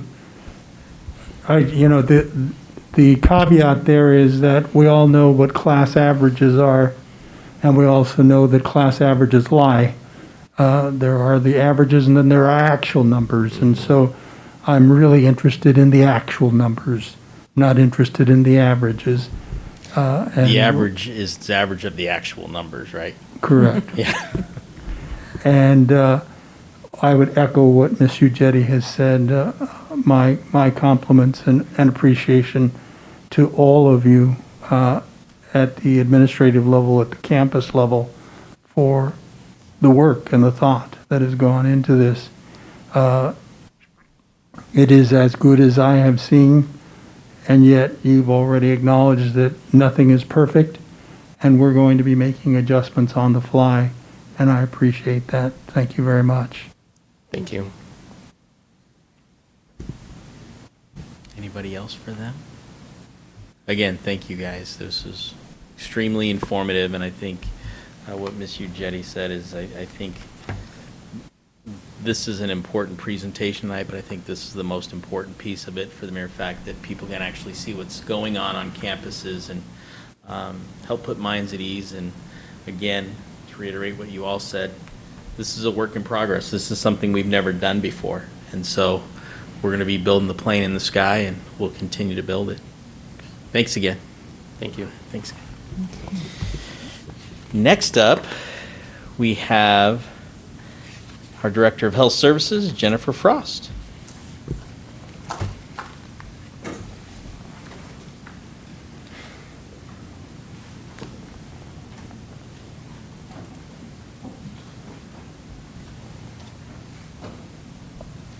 Good evening, Dr. Santa Cruz, members of the board, Dr. McCord. Thank you for having me here tonight. We've been talking about a lot of these things over the last few weeks and months. And so tonight I'm just going to go over again what we're doing in health services to monitor the symptoms of the students, to support the students while they're on campus, as well as the staff. So, Jennifer, can you just pull your mic up a little bit? Sure. I think we'd hear you a little better. I need to Thank get a you. teacher voice. Yes. One of the first things that we've been going over is making sure that we're looking at all the symptoms per CDC and Department of Health protocol. And one of the things that I found was that there was a lot of anxiety regarding these symptoms because, as you may already know, they're very similar to the regular flu, to a cold. And so some of the things that we've gone over with the staff, with my health assistants and the nurses, is how to assess those students and make sure that they're assessing them appropriately. And I'm extremely lucky because they already do that. They already see those students and ask them all the important questions to make sure that when they're coming into the health office that it's actually a health issue. As you know, as teachers and educators, students will come to the nurse's office for a variety of reasons. And that headache may actually be a stomach ache, and that stomach ache may be that they don't like math. And so the nurses and health assistants already do that on a daily basis in their day-to-day jobs, not during a pandemic. And so I'm extremely lucky because they took the information from the CDC as well as Department of Health as that part, and then they have also looked at what they already do in the health office. And so I believe our kids are in great hands, and we'll continue to have the kids come in as they need to. We have asked that the teachers not send students down that aren't there for health reasons, and so we did develop a guideline for teachers so that when they have a student that needs maybe a safety pin or a change of socks, things like that, that they're not being sent down to the health office, so that we're not having healthy kiddos go down and be with the kids that aren't feeling well. We did develop, actually I didn't develop, our marketing team developed a lot of great signage and education for stopping the spread of germs, for how to wash your hands, how to wear a mask, all those things. Again, very lucky for that department because they are able to make everything look great. A lot of the signage is appropriate for the school as far as colors. It fits in with their theme. It's just something that I think helps the kids feel more comfortable, but also doesn't look out of place necessarily. Again, face coverings, we've gone over a lot of that. One of the things I've really appreciated working this year with education is that the staff and the teachers want to make sure that the kids are wearing their mask appropriately, but there's a lot of support in making sure that we support them in a way that it's a positive message and not something that's, what's the word I'm looking for? It's not going to be a Irksome, consequence. irksome. Yeah. Right. And so I really love that they want to make this something that they know it's uncomfortable necessarily, it's new, but just to make it positive. The resources for testing, we have a lot of resources to give families. So if they have questions, they can go to their health assistant or their nurse on campus. They can find resources for testing. There's isolation and quarantine guidelines that they have, as well as some collaboration I've been lucky enough to have with some pediatricians in our community, as well as PCH's East Valley location. And so we've been able to get information from pediatricians in the area so that we know what they're seeing as well as what their guidelines and protocols are. The next slide. Jennifer, Yeah. if I can ask. So when you say resources available for testing, isolation, and quarantine, and maybe you're going to address this in a moment, but do families need to call their nurse? Is that available online? Is that something you send home if the kids come to the office? Or how can parents access that at every level, at elementary and secondary? We do have some resources on our family website as well, but the resources that we've put together for health offices, the nurses are putting them out through newsletters. They're available on the campus website. They can contact their health assistant or their nurse, and the nurse or health assistant can send them to them. A variety of ways. We're trying to be creative. Just as you've heard, we don't want to send a lot of things home with kiddos just because they might not make it, and also because they're not always on campus every day. Okay, thank you. Ms. Frost, can you speak to the internal communication that is occurring between and among health assistants and health offices as issues arise, questions occur, just a dialogue so that everyone knows what is happening across town? Are you talking about within the campuses? Within the campuses and even within the district. Yes. So another way that I got incredibly lucky is these nurses and health assistants are in constant communication with each other and with me, and they are there very supportive. One of them will send an email out and say, this is an idea I had for my office. What do you guys think? And you'll have 57 emails a minute later about how they want to do it or how that they like that idea. They would not steal the hooks from Lowe's, however. The other way that they've supported each other is that we have a group of representatives. They're a group of nurses that work together as kind of a middle step, and they also answer questions as well. And then I was extremely lucky because the district went ahead and granted me the ability to have 2 extra nurses that are working as a little bit of everything, to be honest, but they're helping with contact tracing, with attendance protocols, with orientation of new nurses. And so those 2 nurses have been another place where the staff can go to for questions and resources. Thank you. So I'm trying not to read the slides, but to be honest, there's so much information. One of the things that we have found helpful is frequently asked questions because there are so many of them. And so the first one was, is the school going to send home every student that has just a runny nose? And so one of the things we really wanted to send home for parents is that if they update their OLR and their health history, and we know that the student has chronic allergies or a migraine issue, those things, that really helps the nurse investigate what's going on with that child. Online registration, if you're sorry. wondering. Yep. Yes. And so we really want to work with families. Do we want to send home every student with a runny nose? No. But with an abundance of caution, we want to make sure that we're not allowing children that are symptomatic to stay in school. And so working together with parents for that resource and making sure that the parents know that if we have that information up front, it'll be much easier for us to delineate whether this child is really sick or whether this is a chronic issue.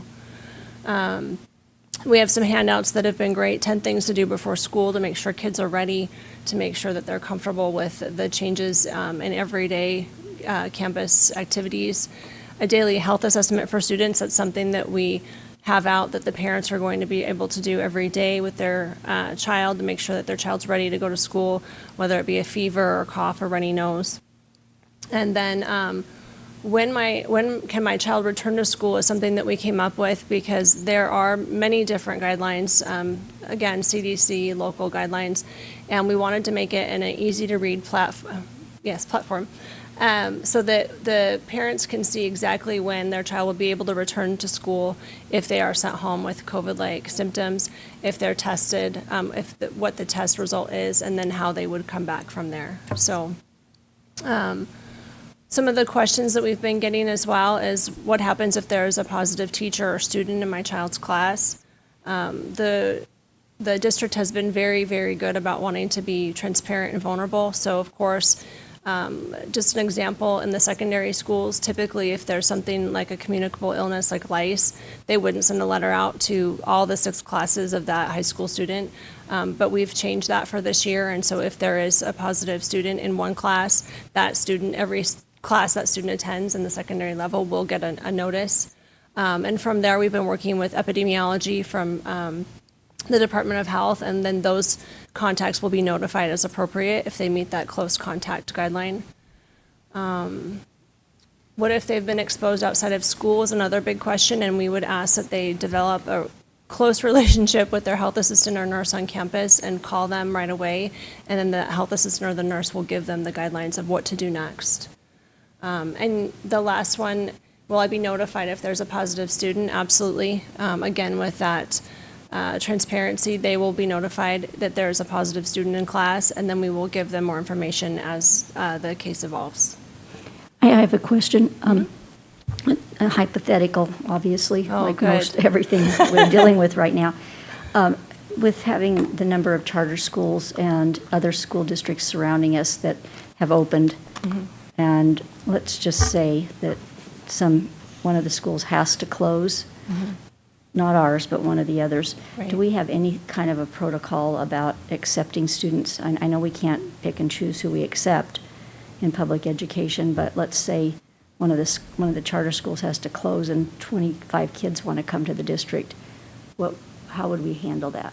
Mr. Carr brought that up at the last meeting. And so we've not developed something in writing.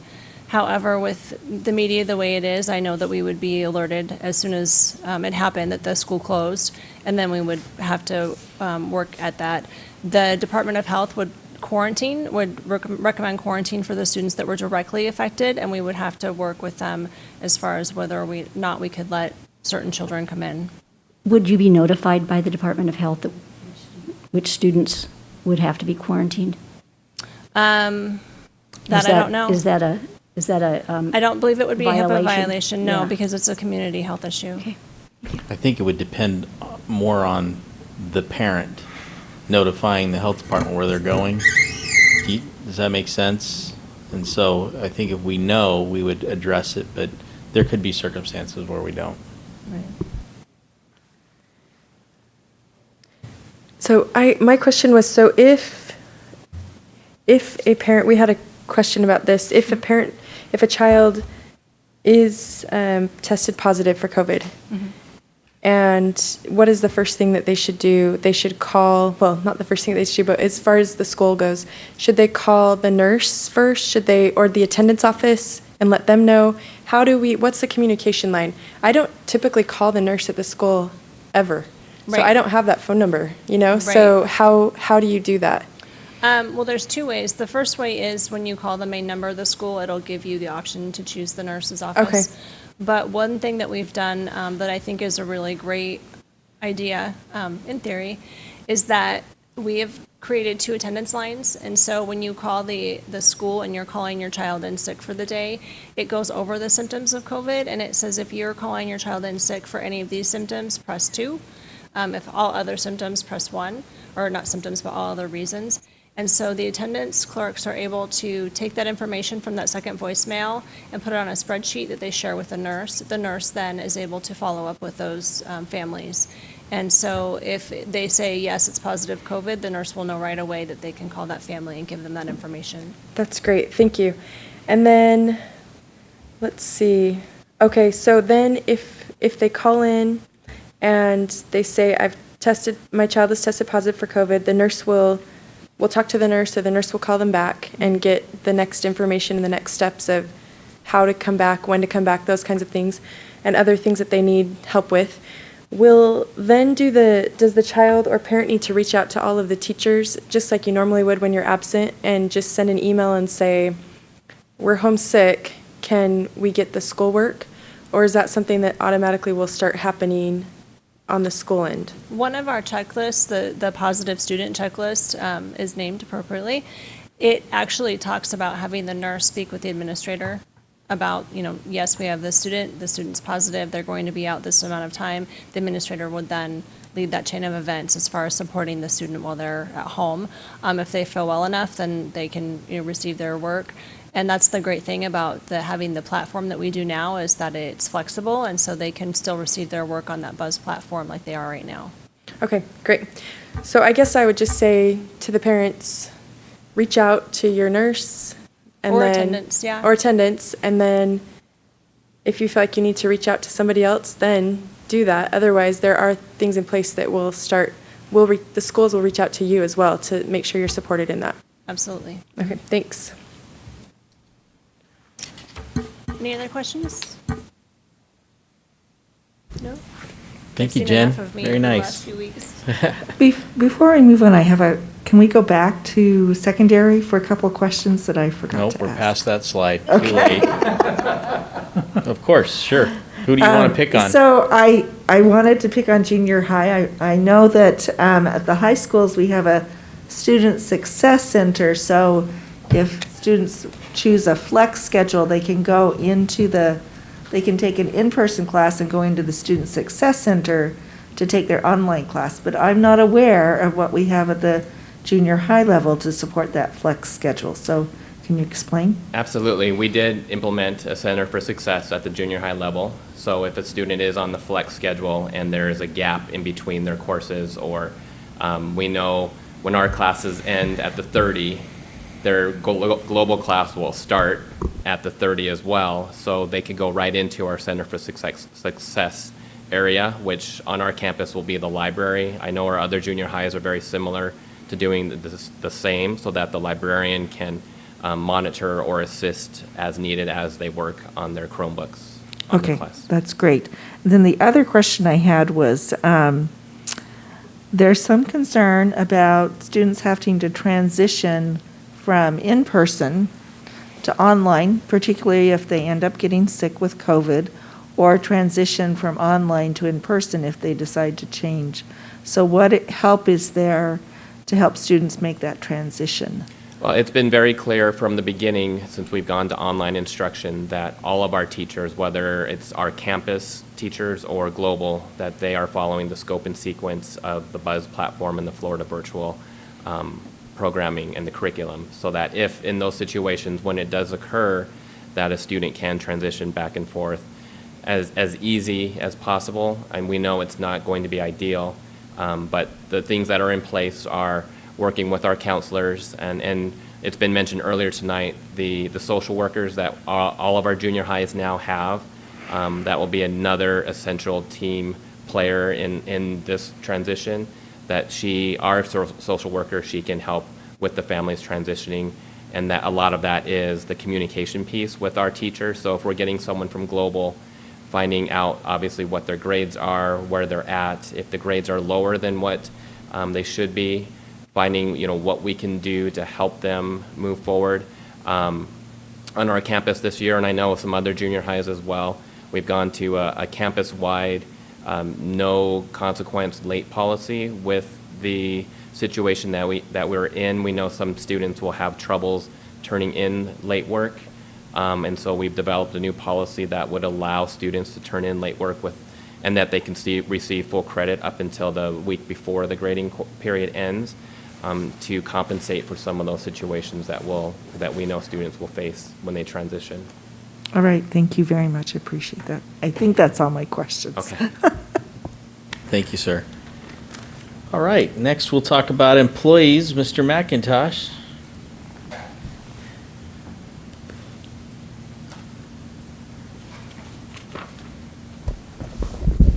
All right, good evening, Dr. Santa Cruz, Governing Board, and Dr. McCord. I'm here to talk about the employees and the changes over the past couple weeks. We have our most susceptible personnel have now been placed at global, so we think that all of the necessary changes with those teachers have been made. We continue this week, since the families made their choices, to either change from global back into in-person or vice versa.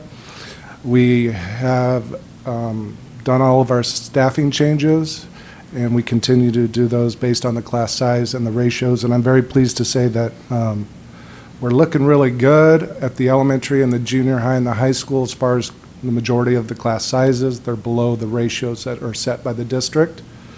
And then if there is a need, the principals will reach out to either myself and or Missy Udall and then determine what other types of changes we can do to lower those class sizes, whether it's 6/5 or scheduling change or adding a teacher as a whole. So we're continuing to do that on the class sizes. Employees, we report all of the identified COVID cases with the employees, and we use the guidelines and the forms that were created to report those to the necessary departments of health. And then we have trained all of our faculty and staff on proper safety protocols prior to the students arriving next week. And all of the employees have been educated on the signs and symptoms of the COVID to help identify students and or that's signs that they may be experiencing in the classroom. Mr. McIntosh, Yes, ma'am. as far back to the staffing assignments and the class sizes, Uh-huh. and again, I know the class averages are be what they may, but there's then the extremes on either side of that is what you're saying is the reality of it. So I appreciate that you're looking carefully at that to make sure that we can have the desks and have, and Dr. Cox, that you mentioned, you know, in the case that we can't, then move it to the lecture hall or the auditorium. Let's figure out ways to do this best we can.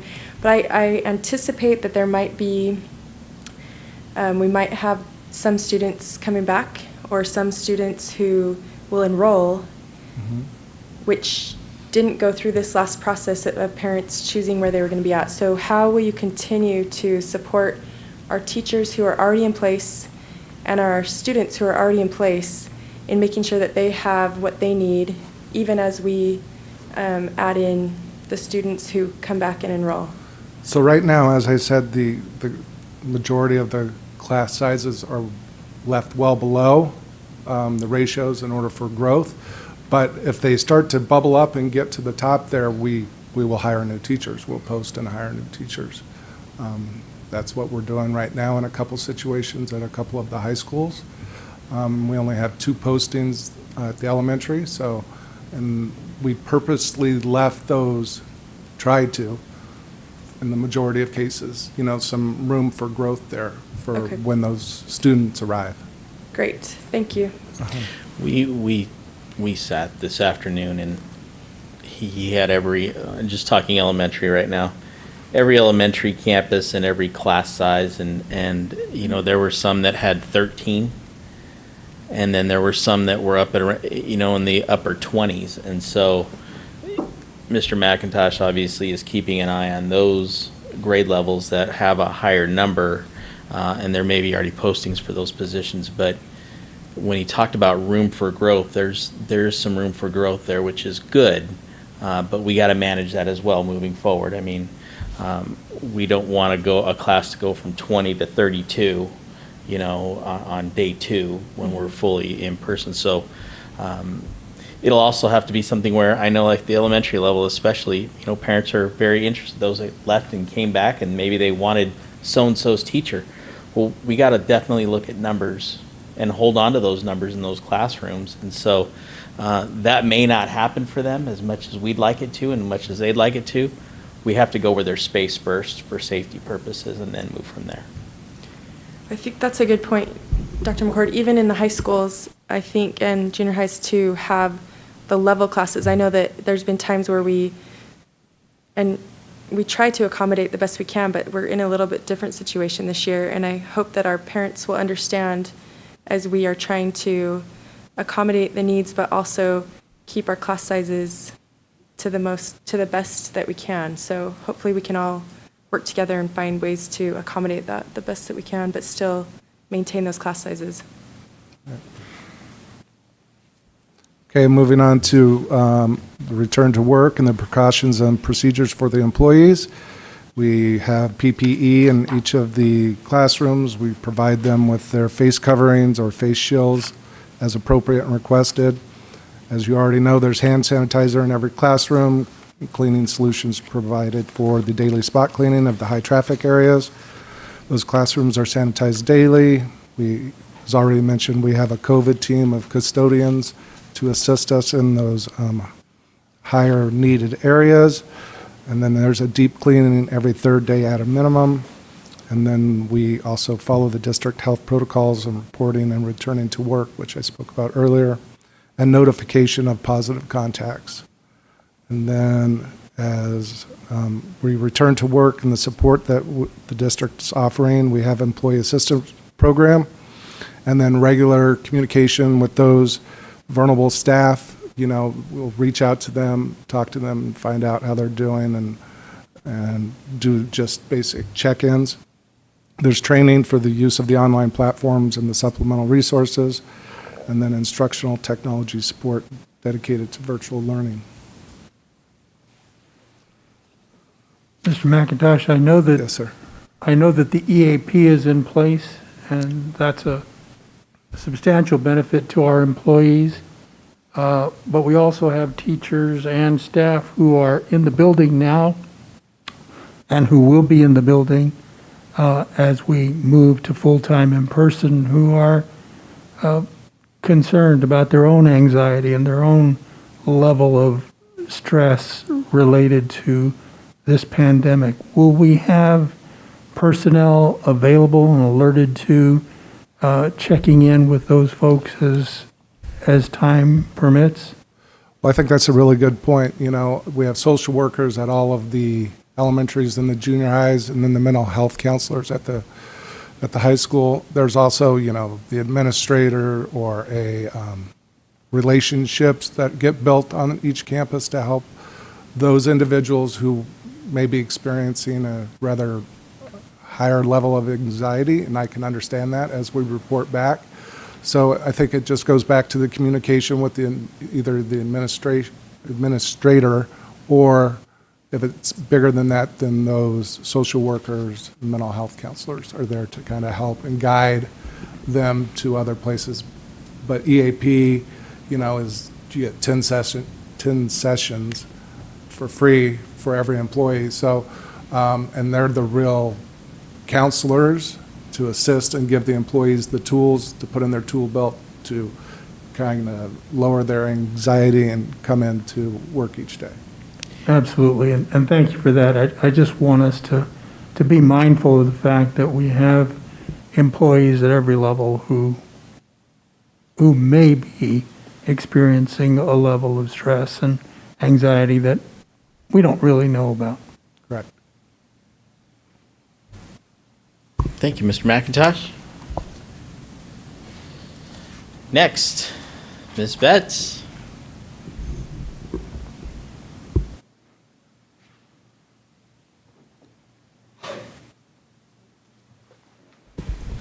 Good evening, President Santa Cruz, governing board members, Dr. McCord.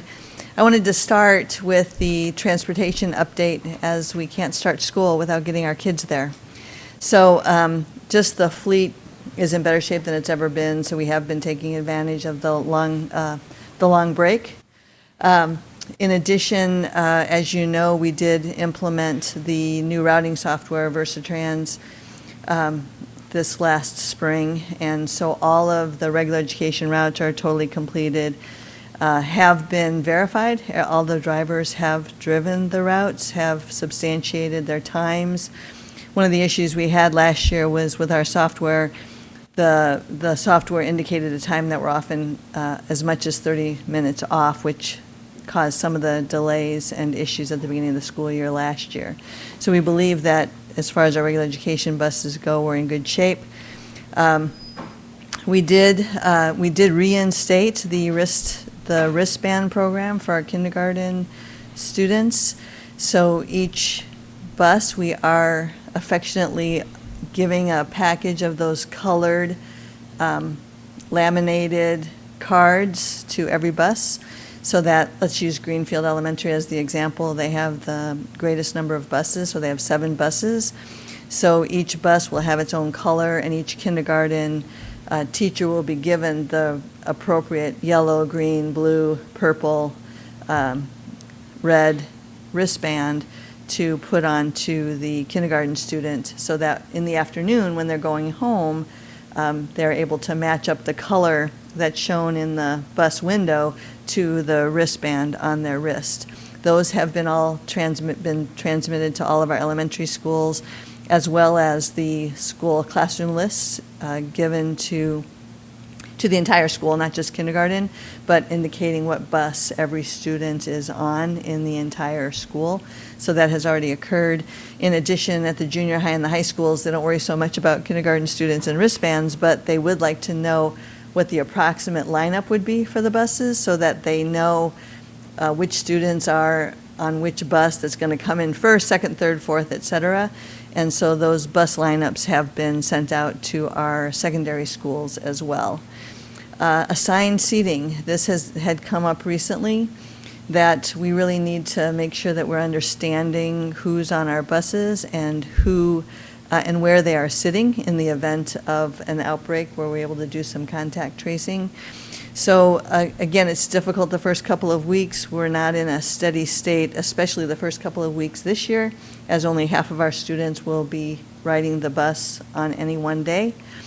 So under those circumstances, we're going to wait probably until the end of September, and actually starting at the very beginning, we're actually having the bus drivers indicate to all the students, hey, find a seat, and then if you like that seat, stay there for the next couple of months, because we are going to assign you to a seat when the appropriate time is, and basically the driver will just send a seating assignment back and have the students write down their names at every grade level.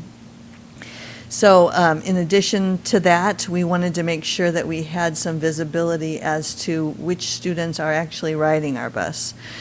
So we have not been able to send it out today, but it's ready to go tomorrow. So we're sending out the registration form tomorrow, asking our families, first of all, do you plan on using Gilbert Public Schools busing services?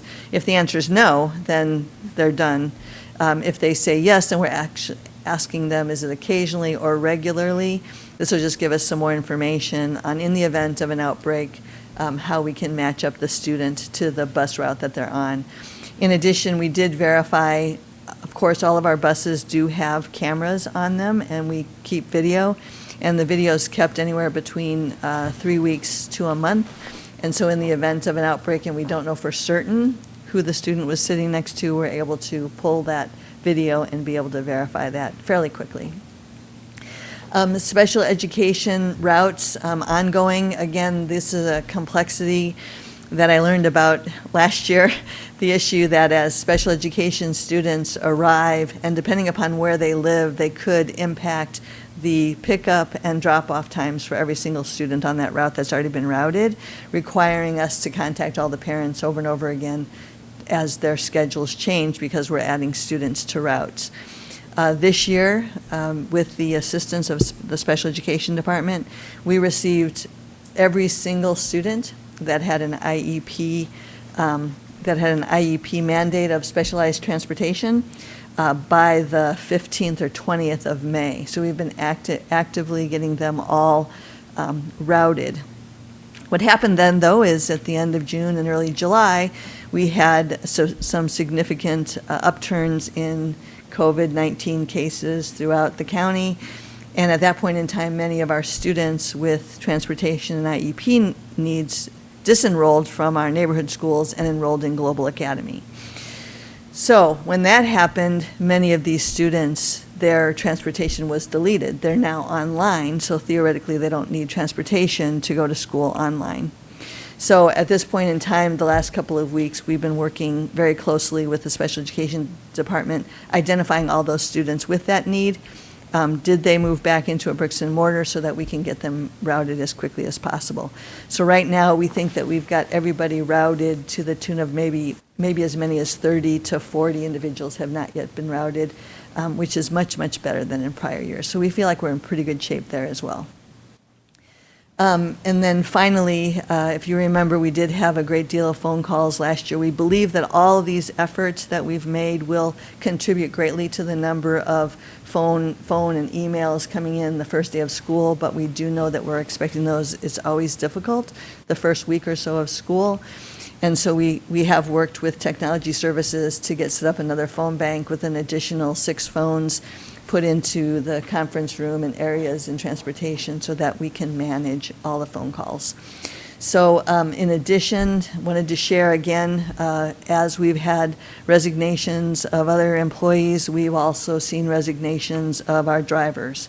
So since August 1st or so, we've lost about 12 drivers. So we are actively recruiting at this point. We have a game plan for Tuesday morning to make sure that all of our routes are covered.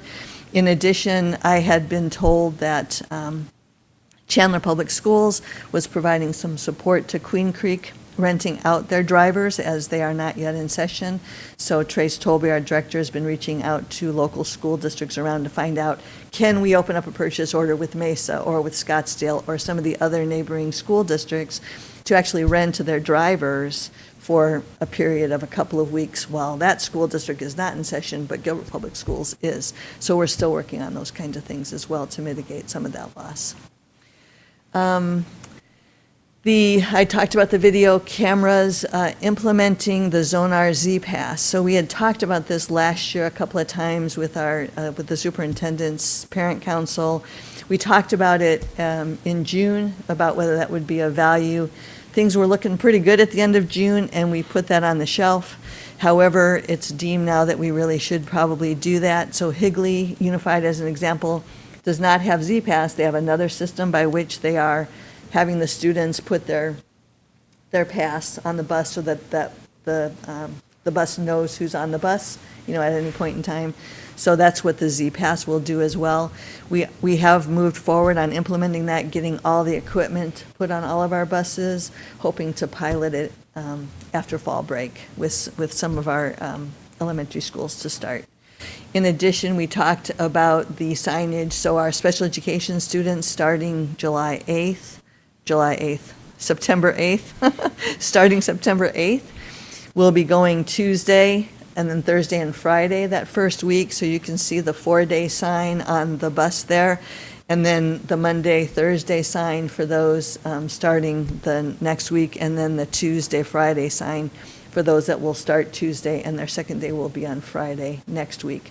So that way the students can see, oh, they're expecting me to be here today, or oh, they're not expecting me to be here today. So all of our buses, fortunately, will be running their exact same routes every day. Again, they'll just have fewer students on the bus, giving them additional practice, et cetera. A couple of other additional things. Dr. McCord brought forward to us last year the idea of putting bus stop signs on our bus stops. So those are being deployed tomorrow and Thursday so that all of our students and families know where the bus stops are. Primarily for elementary, most of our elementary, junior highs, and high school bus stops are the same. However, it's mostly to support our elementary students. So that's my report on transportation. Okay, I can go on? Great. I didn't hear you say the status of the sanitizing gun. Oh, yes, that's on a future slide, though, Dr. Santa Cruz. Oh, I'm still ahead of myself. Okay. So this is breaking news. So the summer meal program, we were just notified yesterday that the U.S. Department of Agriculture has extended that through December 31st, 2020. And we received notification today from the Department of Education here in Arizona that they've confirmed that, and we are to begin providing meals to every single student, whether they're free and reduced or not, as soon as possible. We're starting to, we're ramping up for that to happen on the 8th of September. A couple of things. This is breaking news for all of our principals. So the good news is all of our students are going to be fed. The potentially difficulty is we might be creating a logistical issue because we'll have that many more students actually in cafeteria lines trying to get meals. So, however, because all the meals are not going to be charged, it will facilitate getting them in and out of the line for purposes of the point of sale system, et cetera. So we're actually all very excited about that. We will bring back, therefore, all cafeteria workers to make sure that we can have as many lines as possible as our staffing will allow us. We too have seen a fair amount of reductions in staff in nutrition services, but we're fully advertising for additional cafeteria workers. When I was speaking with the director today, Debbie McCarran, she indicated that normally we're feeding about 40% of our student population. She expects that this could go up to be 80%. So the good news is we no longer will need to concern ourselves with not enough reimbursement for the National School Lunch Program and for our food services program. And then we will be able to serve the families throughout Gilbert in a very positive way. Any questions on any of that? Okay, great. Here comes Dr. Santa Cruz. Yeah. I'm So- waiting with bated breath. So I'm actually gonna. Miss Betts, how are we going to let families know about that, or what is your plan to, I guess maybe that will go out to principals and then they'll let families know how that will work? So right now, as an example, we are still having curbside pickup of our free and reduced lunch families, and we're still providing that to them between 7 and 9:30 every morning. That will continue, and as they're coming, we'll go ahead and give them a flyer and let them know that this will be continued through the 31st of December. Okay. In addition, anybody that comes to breakfast or lunch tomorrow, they will not be charged, so it will get out in that way as well. But we're launching the flyer and all the communication Thursday, Friday this week. Will that be at the secondary level too? Yes, it will be, yes. That So is amazing. I mean, that is It's amazing. amazing. I It's just have to say amazing. it's going to be huge. I mean, I think it's going to be very helpful to families Yep. during this difficult time, and just really puts us in a different place than we've ever been before. So that's really amazing. Well, and just to be clear, I've already had some questions about, wow, then really our nutrition services department is going to be in trouble because they're not going to have any revenue at all. So I wanted to make sure it's clear that this is USDA and these are all fully reimbursable meals. So some of the changes that we're going to make are that the a la carte, hot a la carte foods will not be available to the junior highs and high schools, at least initially. We're going to get into a steady state and figure out how much staff we have to be able to manage that. There will be a la carte options. However, the free meal will be a packaged meal it'll be hot and cold, and there will be some choice, but it will be the combination, the combo pack that we provide generally for students. So, but yeah. So nobody will ever have to go with a cheese sandwich. Right, nobody will ever have to go with this cheese sandwich, that's exactly right. So regarding the cleaning, I'm going to start with the have they Trident sprayers, Dr. Ms. Santa Betts, Cruz. Have Yes. they indicated how long that will continue? Is that indefinitely? Is it? Until December 31st. Okay. That's where they are right now. Our understanding is there's a great deal of pressure to extend it through the entire fiscal year, but we'll just monitor it as we have been. It's been changing every month at least, so. So they're called the Trident sprayers, and we have verified this twice. I wish I could guarantee for certain that they're going to arrive on the 8th of September, but we've verified twice that they're designated for Gilbert Public Schools, and there are 50 of them, which means that every single school will have one. This is a great tool. It allows them to go through every classroom fairly quickly to desanitize every night. And then in addition, the playground, it allows the custodian or the building manager to go out to the playground and spray the playground equipment twice a day to making sure that everything is desanitized. It does not replace cleaning, of course, but it will go a long way towards making sure that our surfaces are safe throughout our buildings. So every elementary school and junior high will have one, and every high school or junior high that has a weight room will have 2, so that they can be used in the weight room and then will be used throughout the building. So we are expecting them all to come in on the 8th of September, and we will deploy them as soon as we get them in. The good news is that we do have the chemical in, though. So that's ready to go at every single one of our school sites.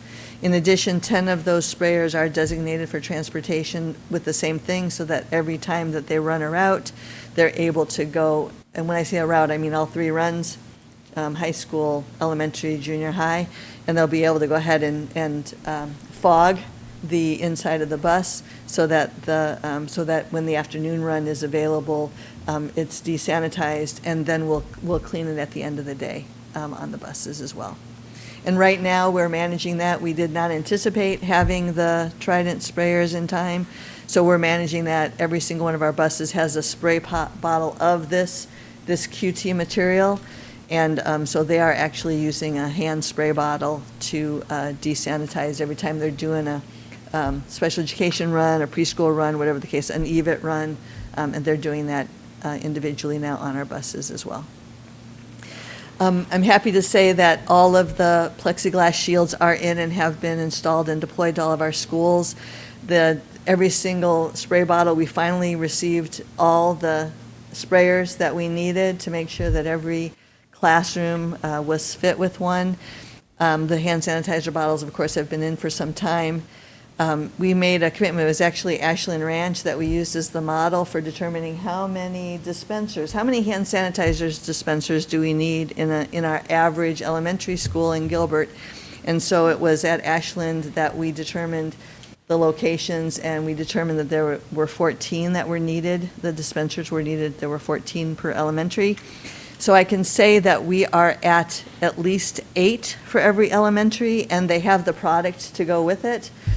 We have prioritized the elementary schools over the junior highs and high schools, just due to the age of the students and the fact that we want to make sure it's purely visible. And so every single school has a minimum of 8, as well as the product to fill them. As the dispensers are coming in, we're going to fill in the 14 to the elementaries and then go to the junior high and high schools. Again, all of the hand sanitizer bottles are fully available, and so as they're being ordered by schools, we are deploying those as well to all the areas for the junior high and high schools until we can get the other dispensers in. Ms. Betts, so is that the hand sanitizer, that's not at every classroom, but it's just at spaces around the junior highs and high schools? Right, so yes. So like Marcy Taylor met with all of the junior high and high schools and determined where do we need them, so the locations would have been, and we have the bottles to go instead right now until we get the dispensers, but the libraries, the auditoriums, the office area, the attendance area, those types of places have been identified, so indicating that probably about 8 would be needed for every junior high and high school, 7 or 8. So again, as soon as they come in, we'll get them out as quickly as possible. The good news is we were having a hard time getting the hand sanitizer. It is a foam hand sanitizer again, so that it doesn't, hopefully makes less of a mess. But we do have a fair amount of product of that in right now as well, so at least the product is coming in. The delivery of clean cloths, there are a few outliers, and so where for some reason we're having a hard time getting them in, but generally speaking, throughout the school district, the cloths have been delivered, and Cintas is the company that's operating that, and they're the ones who will be doing the laundering and bringing in the new clean cloths once a week at every single school. Let's see. And then the other thing is the bathroom cleaning machine. So one of the things that Albert has talked about from the very beginning is that with these cleaning protocols, let's try to get the equipment that we can to facilitate that process with our custodians and our building managers. So the cleaning machines we have ordered as well, 2 for every high school, 1 for every junior high and elementary. Those were expected in the same time as the Trident sprayers. We don't have confirmation of that at this point. But just to give you an idea, these have been ordered since June, so we've been trying to just constantly nudge. When they come in, when are they coming? So we're happy to get the sprayers in this coming week. So what are we doing until the sprayers come, hopefully September 8th? If they don't come, what's our backup plan? Same with the bathroom cleaning machines. What's the backup plan if those don't show up? So the bathroom cleaning machines, all the custodians and the building managers know how to clean a bathroom, and so they would do what they've always been doing. It's just that the cleaning machines would help them do it quicker. In addition, if we don't get these sprayers in, there is an option to, again, we do have some extra spray triggers in now and spray bottles. So we have options to be able to deploy those as well and get the chemical in there, because it can be, as I described with our buses, that's what we're doing with our buses. So that's an option. We have gotten confirmation though, so we're feeling more positive than we have for a long time regarding these Trident sprayers, but I will keep you apprised. Yeah, I just think as long as we have a backup plan in case it doesn't, because we've committed to those cleaning protocols and want to make sure that we're doing what we can. You bet. And then as far as the delivery of the cloths, if they weren't delivered already, you said there's a few outliers.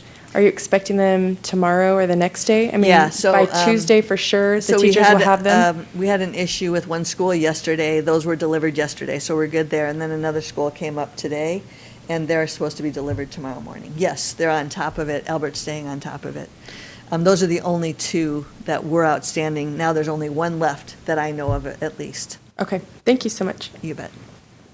And then finally, performing arts, I'd like to give a call out to Karen Coleman. She's worked very hard to figure out how can we make our instruments safe for our students.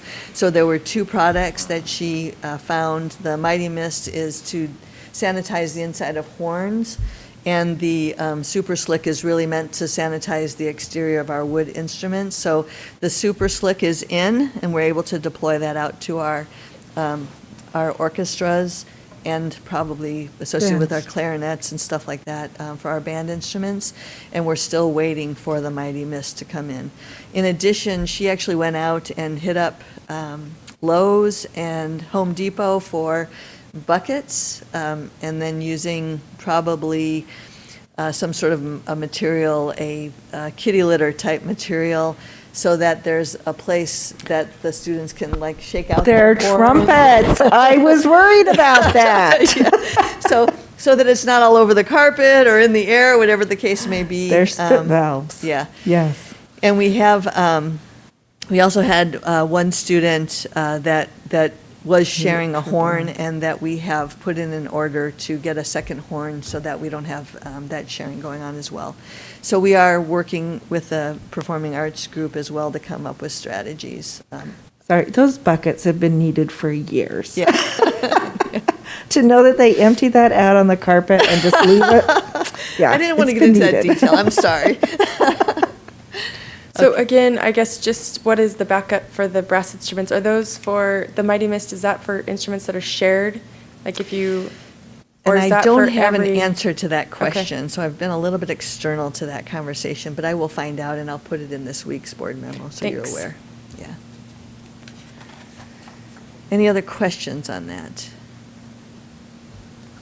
Oh, the final thing before we get into the budget availability, so in talking with John Castellano about technology, so how are we going to clean our technology, our Chromebooks? So in doing the research, it seems that 70% isopropyl alcohol solution works very well for the keyboards and the exterior of the Chromebooks and other laptops.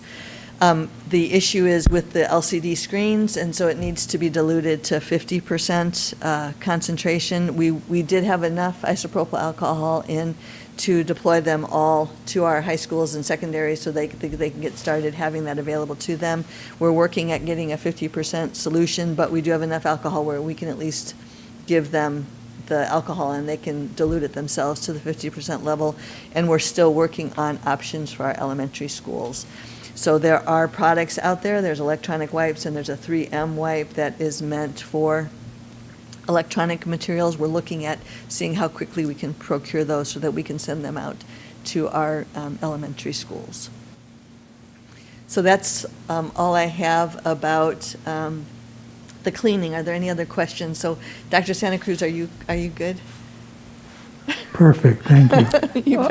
That brings up a question because you're talking about cleaning Chromebooks, which, after someone has used it, but since everybody has had a Chromebook with the online learning, how are we, we've had that before for junior highs and high schools. Are the elementary students going to be able to keep their Chromebook? What is the plan for elementary? Is it going to become a one-to-one, and then they just carry their Chromebook with them, or what is the plan for that? We would ask that they hang on to their Chromebooks right now as we're using them, and then if we're back full and we no longer need to use a Buzz platform at the elementary level and just shift over to what we've always done, then we will collect them on each campus. Okay. So yeah, but they will be, we don't have enough to be able to leave one on campus and one at home. They would be No. transporting those back and forth. And with elementary kids, they might be more at risk. Could be. Well, and I think the cleaning need is primarily due to repairs that have to be made Yes. and those kinds of things. So as, I think librarians are mostly collecting them, and then they're working with technology services to make sure that they're repaired and cleaned, et cetera. So I think that's the biggest need. Okay, thank you. So I wanted to talk about the budget availability. There's a lot of moving parts to the budget in the current year. As you know, we are funded on current year funding, but we have all these other grants out there and available to us. So I wanted to talk about that. The biggest thing I want to talk about is the enrollment of bricks and mortar versus Arizona Online. So to date, we have about 27,800 enrollees in our neighborhood schools and about 5,600 or so, and this changes daily, so please, I'm saying about, don't hold me to the exact numbers. Versus last year, our neighborhood enrollment was 33,000 and our online was 125 or 131. So that's a remarkable change. You mean 1,000? No, 131 131. enrollees. Versus 5,000. Because they were the full-time students. All of them. That's both part-time and full-time enrolled. Oh, wow. Yeah. So it's a big, huge increase, and as you know, when it comes to Arizona Online, the ADM calculation, the average daily membership calculation, is very different, and as the first calculation occurred August 13th, which is 5 days after we started, the counts were very, very low. But I just wanted to make sure that you all were aware of those numbers. In addition to that, looking globally now, so how many students have we lost globally? So we've lost about 980 students year over year in enrollment. This is not average daily membership. We've lost 980 students year over year. So, so based upon that information, we are going to see a reduction in our budget for the current year to get us to the 98% guardrail from last year, okay? However, we have some CARES Act funding, and I wanted to go into some detail about that, as well as the enrollment stabilization grant. So if we can go to the next slide. So I wanted to share that this is the analyses that we've done thus far regarding the CARES Act. That was the amount of money that we knew we had that was over and above what we budgeted for. That's the $2.3 million. And you can see the total, looking at 2 years of identified direct spend associated with the pandemic that was eligible under the CARES Act funding is just over $2.1 million. So of that $2.3 million pot, we've spent $2.1 million, leaving us with about $200,000 to meet additional needs that are related to COVID. So are there any questions on that? So I wanted to make sure that I identified those details. Ms. Betts, can you tell me what the online instruction, 601,000? So that was the expansion of the Florida virtual and, let's see, and the training associated with all of our teachers being trained on the Florida virtual. So that was making it a site licensed, a site license versus versus being pay as you go. I know, I thought we were going to save, I thought we were looking at 350 to 400,000. It was, and so we're identifying expenditures associated with eligibility for the CARES Act, so to move some expenditures. However, to answer your question, we spent about $350,000 last year, but the budget was about $150,000, so the additional $200,000 was the pay-as-you-go, especially during the summer when we had summer school that was online. And so then moving that $350,000 up to the site license brought us to the $601,000. And then, but that means globally, I mean, district-wide, K-12. And that's the total cost. I wouldn't assume that for, in the future, it would be back to a $350,000 a year? It will not unless we've made a decision that we're not going to keep the site license. Yes, we can go back down to just the minimum going into the 2022 school year, I believe. Do I have that correct, Barbara? It's okay. That's okay. We don't need to talk about that right now. Okay. Thank you. Okay. Okay, so then the other part of that is the 98% guardrail. So the 98% of weighted student count from last year. So we were estimating a 400 student, actually a 400 ADM loss. That's what we budgeted for going into 2021. So if we lost less than 650 students, we would be somewhere between 98% and 100%. But to date, this is to date, we have lost 900 students.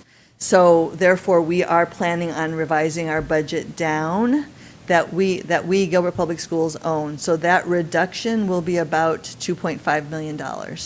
So we have $200,000 of CARES Act money available, and that we know we need to reduce our budget down by $2.5 million. So we still have $2.3 million to come up with to balance our budget for the current year. So is that clear? Okay. And then sorry, one more thing. So the enrollment stabilization grant, is that to get us back to the 98% number? Yes, So yes. those are tied together. That's the mechanism of getting to that 98%. That's correct. Okay, thank you. So, staff has been looking at, so we, based upon the student counts today, I had on the slide that we're looking at applying for $30 million of the enrollment stabilization grant. And that's relevant to that 27,000 students from 33,000 and the 5,600 students to the 134. So it's all related to all of that. So we are going to be applying for about $30 million of that enrollment stabilization grant to get up to your point, to get up to that 98% funding of last year's weighted student count. So just wanted to make sure that the board was aware of all that. And so as part of that, as part of the enrollment stabilization grant, it is a federal grant, and it was identified that we need to find COVID-related costs associated with that enrollment stabilization grant, but they were going to be very open and flexible about how we did that.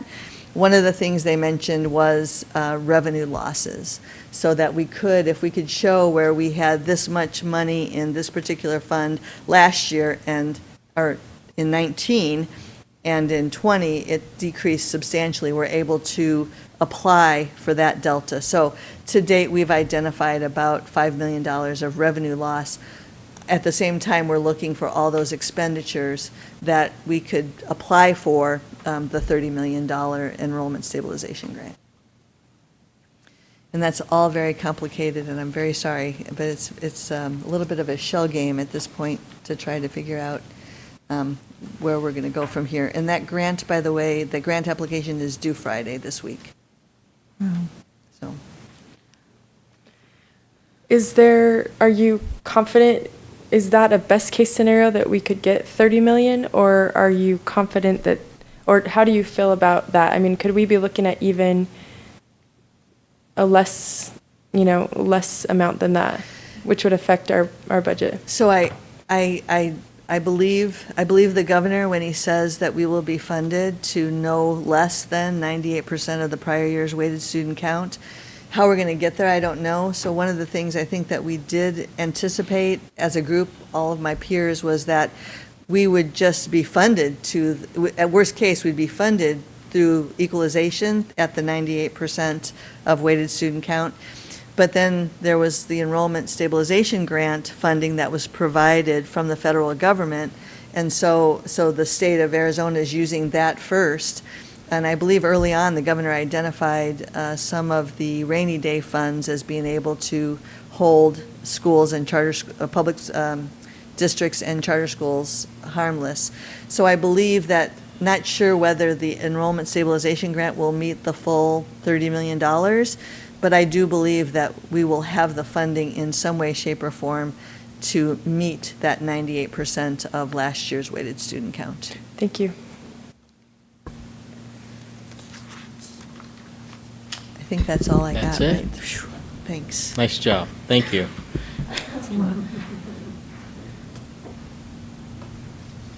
Next, Don. Communication.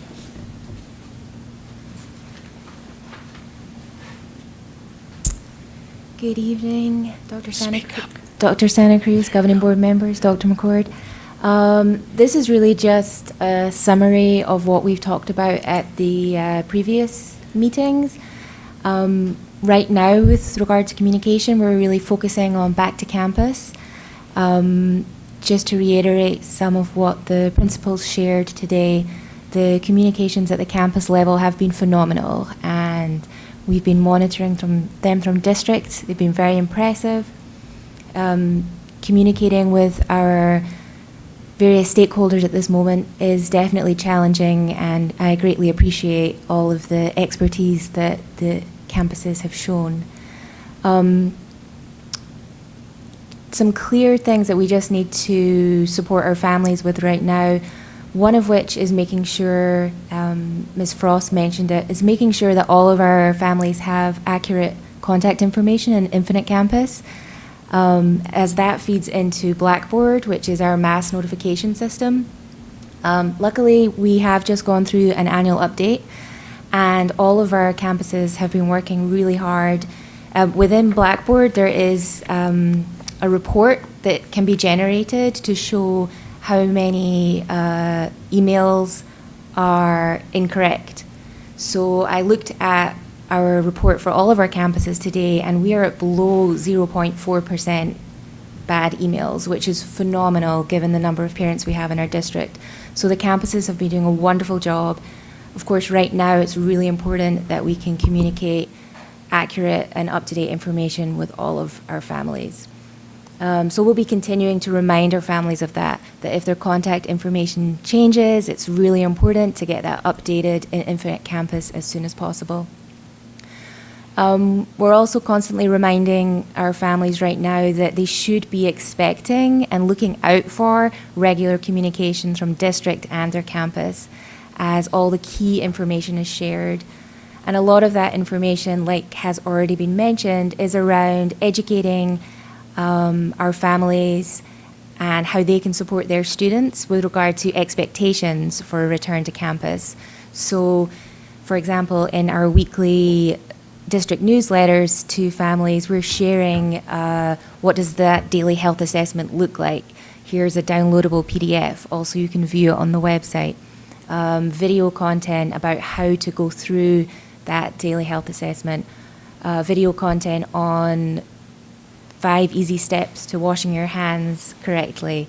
What families can do to support the efforts to educate their students on best practices for returning to our campuses. We also have face covering information, including the policy and the protocols, prominently posted on the website, and we continue to direct our families to that information via emails, newsletters, and of course, posts on social media. That's all I have. I have a question. Yep. What about our families that don't have English as their first language? How do they get a translation, or what are we doing to address those issues? Thank you for that. It's a really important question. I will say that because information is coming out so quickly, it has been a real challenge to ensure that all information is translated. However, we've worked hard to identify key pieces of information to ensure that that is translated. So, for example, the daily health assessment that is on the website is in both English and Spanish. Also, we're very lucky with our website. So with the new district and school websites that we have, it has a built-in Google Translate feature. When we launched the websites, we did work to test how good that translation was, and it's around 98% accurate. So that means that any content that is posted on the website, not PDFs, but the actual content that's on the page, families can click that Google Translate and it will translate. Okay. So because of that, that is another reason as to why when we send out any communications to our family, we also post it within the body of the text on the web page so that the translate feature is there. It's not ideal. I have high hopes for improving our translation services going forward. Okay, thank you. Any other questions? Okay. Thank you, Dawn. Thank you. Just to recap, what we've been doing since August 25th until going through this Friday, working on our phase in preparation. As you've seen this evening, there's been a ton of preparation going into place. We want to do this as well as possible when our students show up on Tuesday, September 8th. We'll be delivering the hybrid model, assuming the metrics are holding strong, from the 8th through the 18th, and then planning for a September 21st, 5-day-a-week in-person delivery model. Again, hoping that the metrics are there. If they're not, we will either continue with hybrid, or if it goes backwards from there, we will have to continue online. Keeping a positive mindset about this and assuming that our dates will be intact, but we also know that things can happen, but we'll talk about the positives moving forward, hopefully that we won't have to address those. And again, we'll just continue with communication with our families and discuss the in-person and the online delivery models that we have available for our families. That's it. Thank you for listening to us. I know it's a lot of information, but I think it's important that you as board members, our community, understands that we have been doing a lot to prepare for opening up the school again. And as you can see from what our principals displayed, they are extremely excited and want to do the very best they can for their students, their staff, and their families. Thank you. Thank you, Dr. McCord.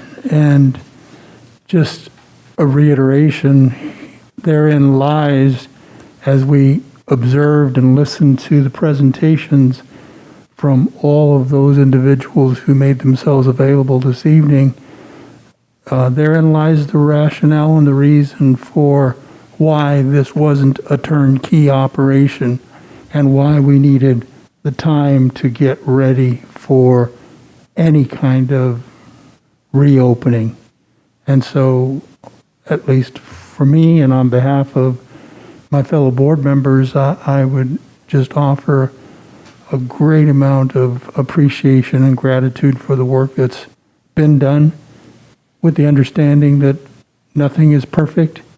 We're doing the best we can, and I think this is indicative of that. So we thank you, Dr. McCord, and the team, and we thank the teachers and the staff as they prepare for this imminent opening in whatever form, and all of the work you have done, will do, and will continue to do on behalf of the students and the families of this district.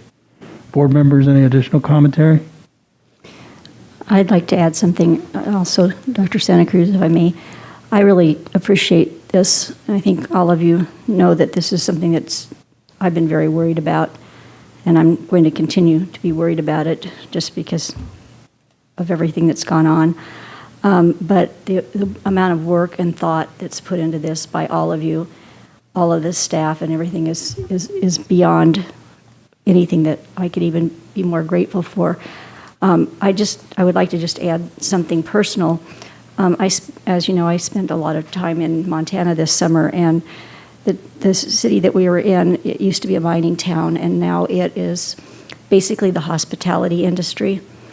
And as a result of that, when they were closed down during that period of time, when they reopened in May, one of the things that I noticed everywhere we went was no one wanted to close down again.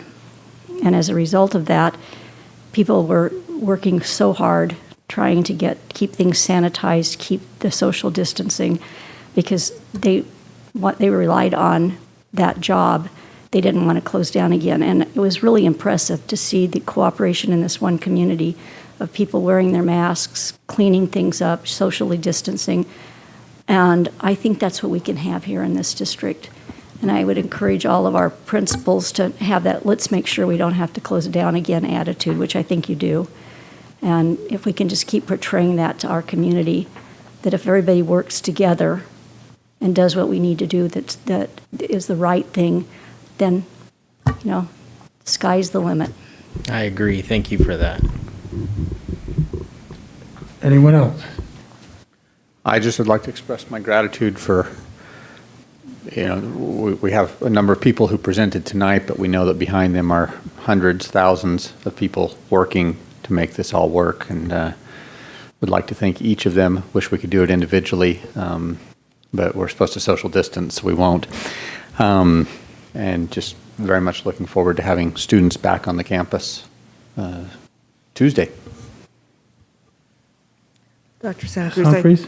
I just wanted to add some thank yous. I mean, this was a hard decision, but it's a decision for our entire community. We had a lot of people that came in and spoke and gave their thoughts. Not one of them were over the age of 60. We are making this decision not just for our families, but for everyone in this community. And I think we're doing this as safely and carefully as we can. Using the benchmarks, going back in a hybrid model so that we can monitor for a couple weeks, get kids used to being back in school because it's been a long time for them. I don't know of any time in my lifetime that kids have missed this much school. Although I heard about Australia with their fires.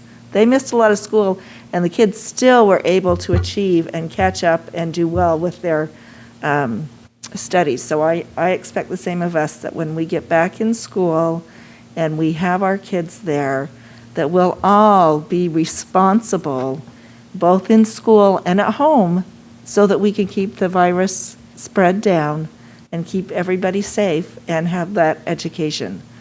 And I just think that's really, really important for our kids to be back in school. And that's what we all want. Some of us see it as going a little sooner, and some of us see it as going a little later. But I think having the time in the hybrid model, we get time to get used to it. We get time with the kids to help them adjust. And I think it'll be, something that we can have in case things don't go well. But I hope that we've learned our lesson from the summer, and that we'll continue to have the kind of behavior we need in Arizona to keep that spread of the virus down and let our kids get back in school. Ms. Wood? Just thank you. Thank you, ma'am. Everyone having had an opportunity to speak and to share appreciation, if there is nothing else, we are adjourned.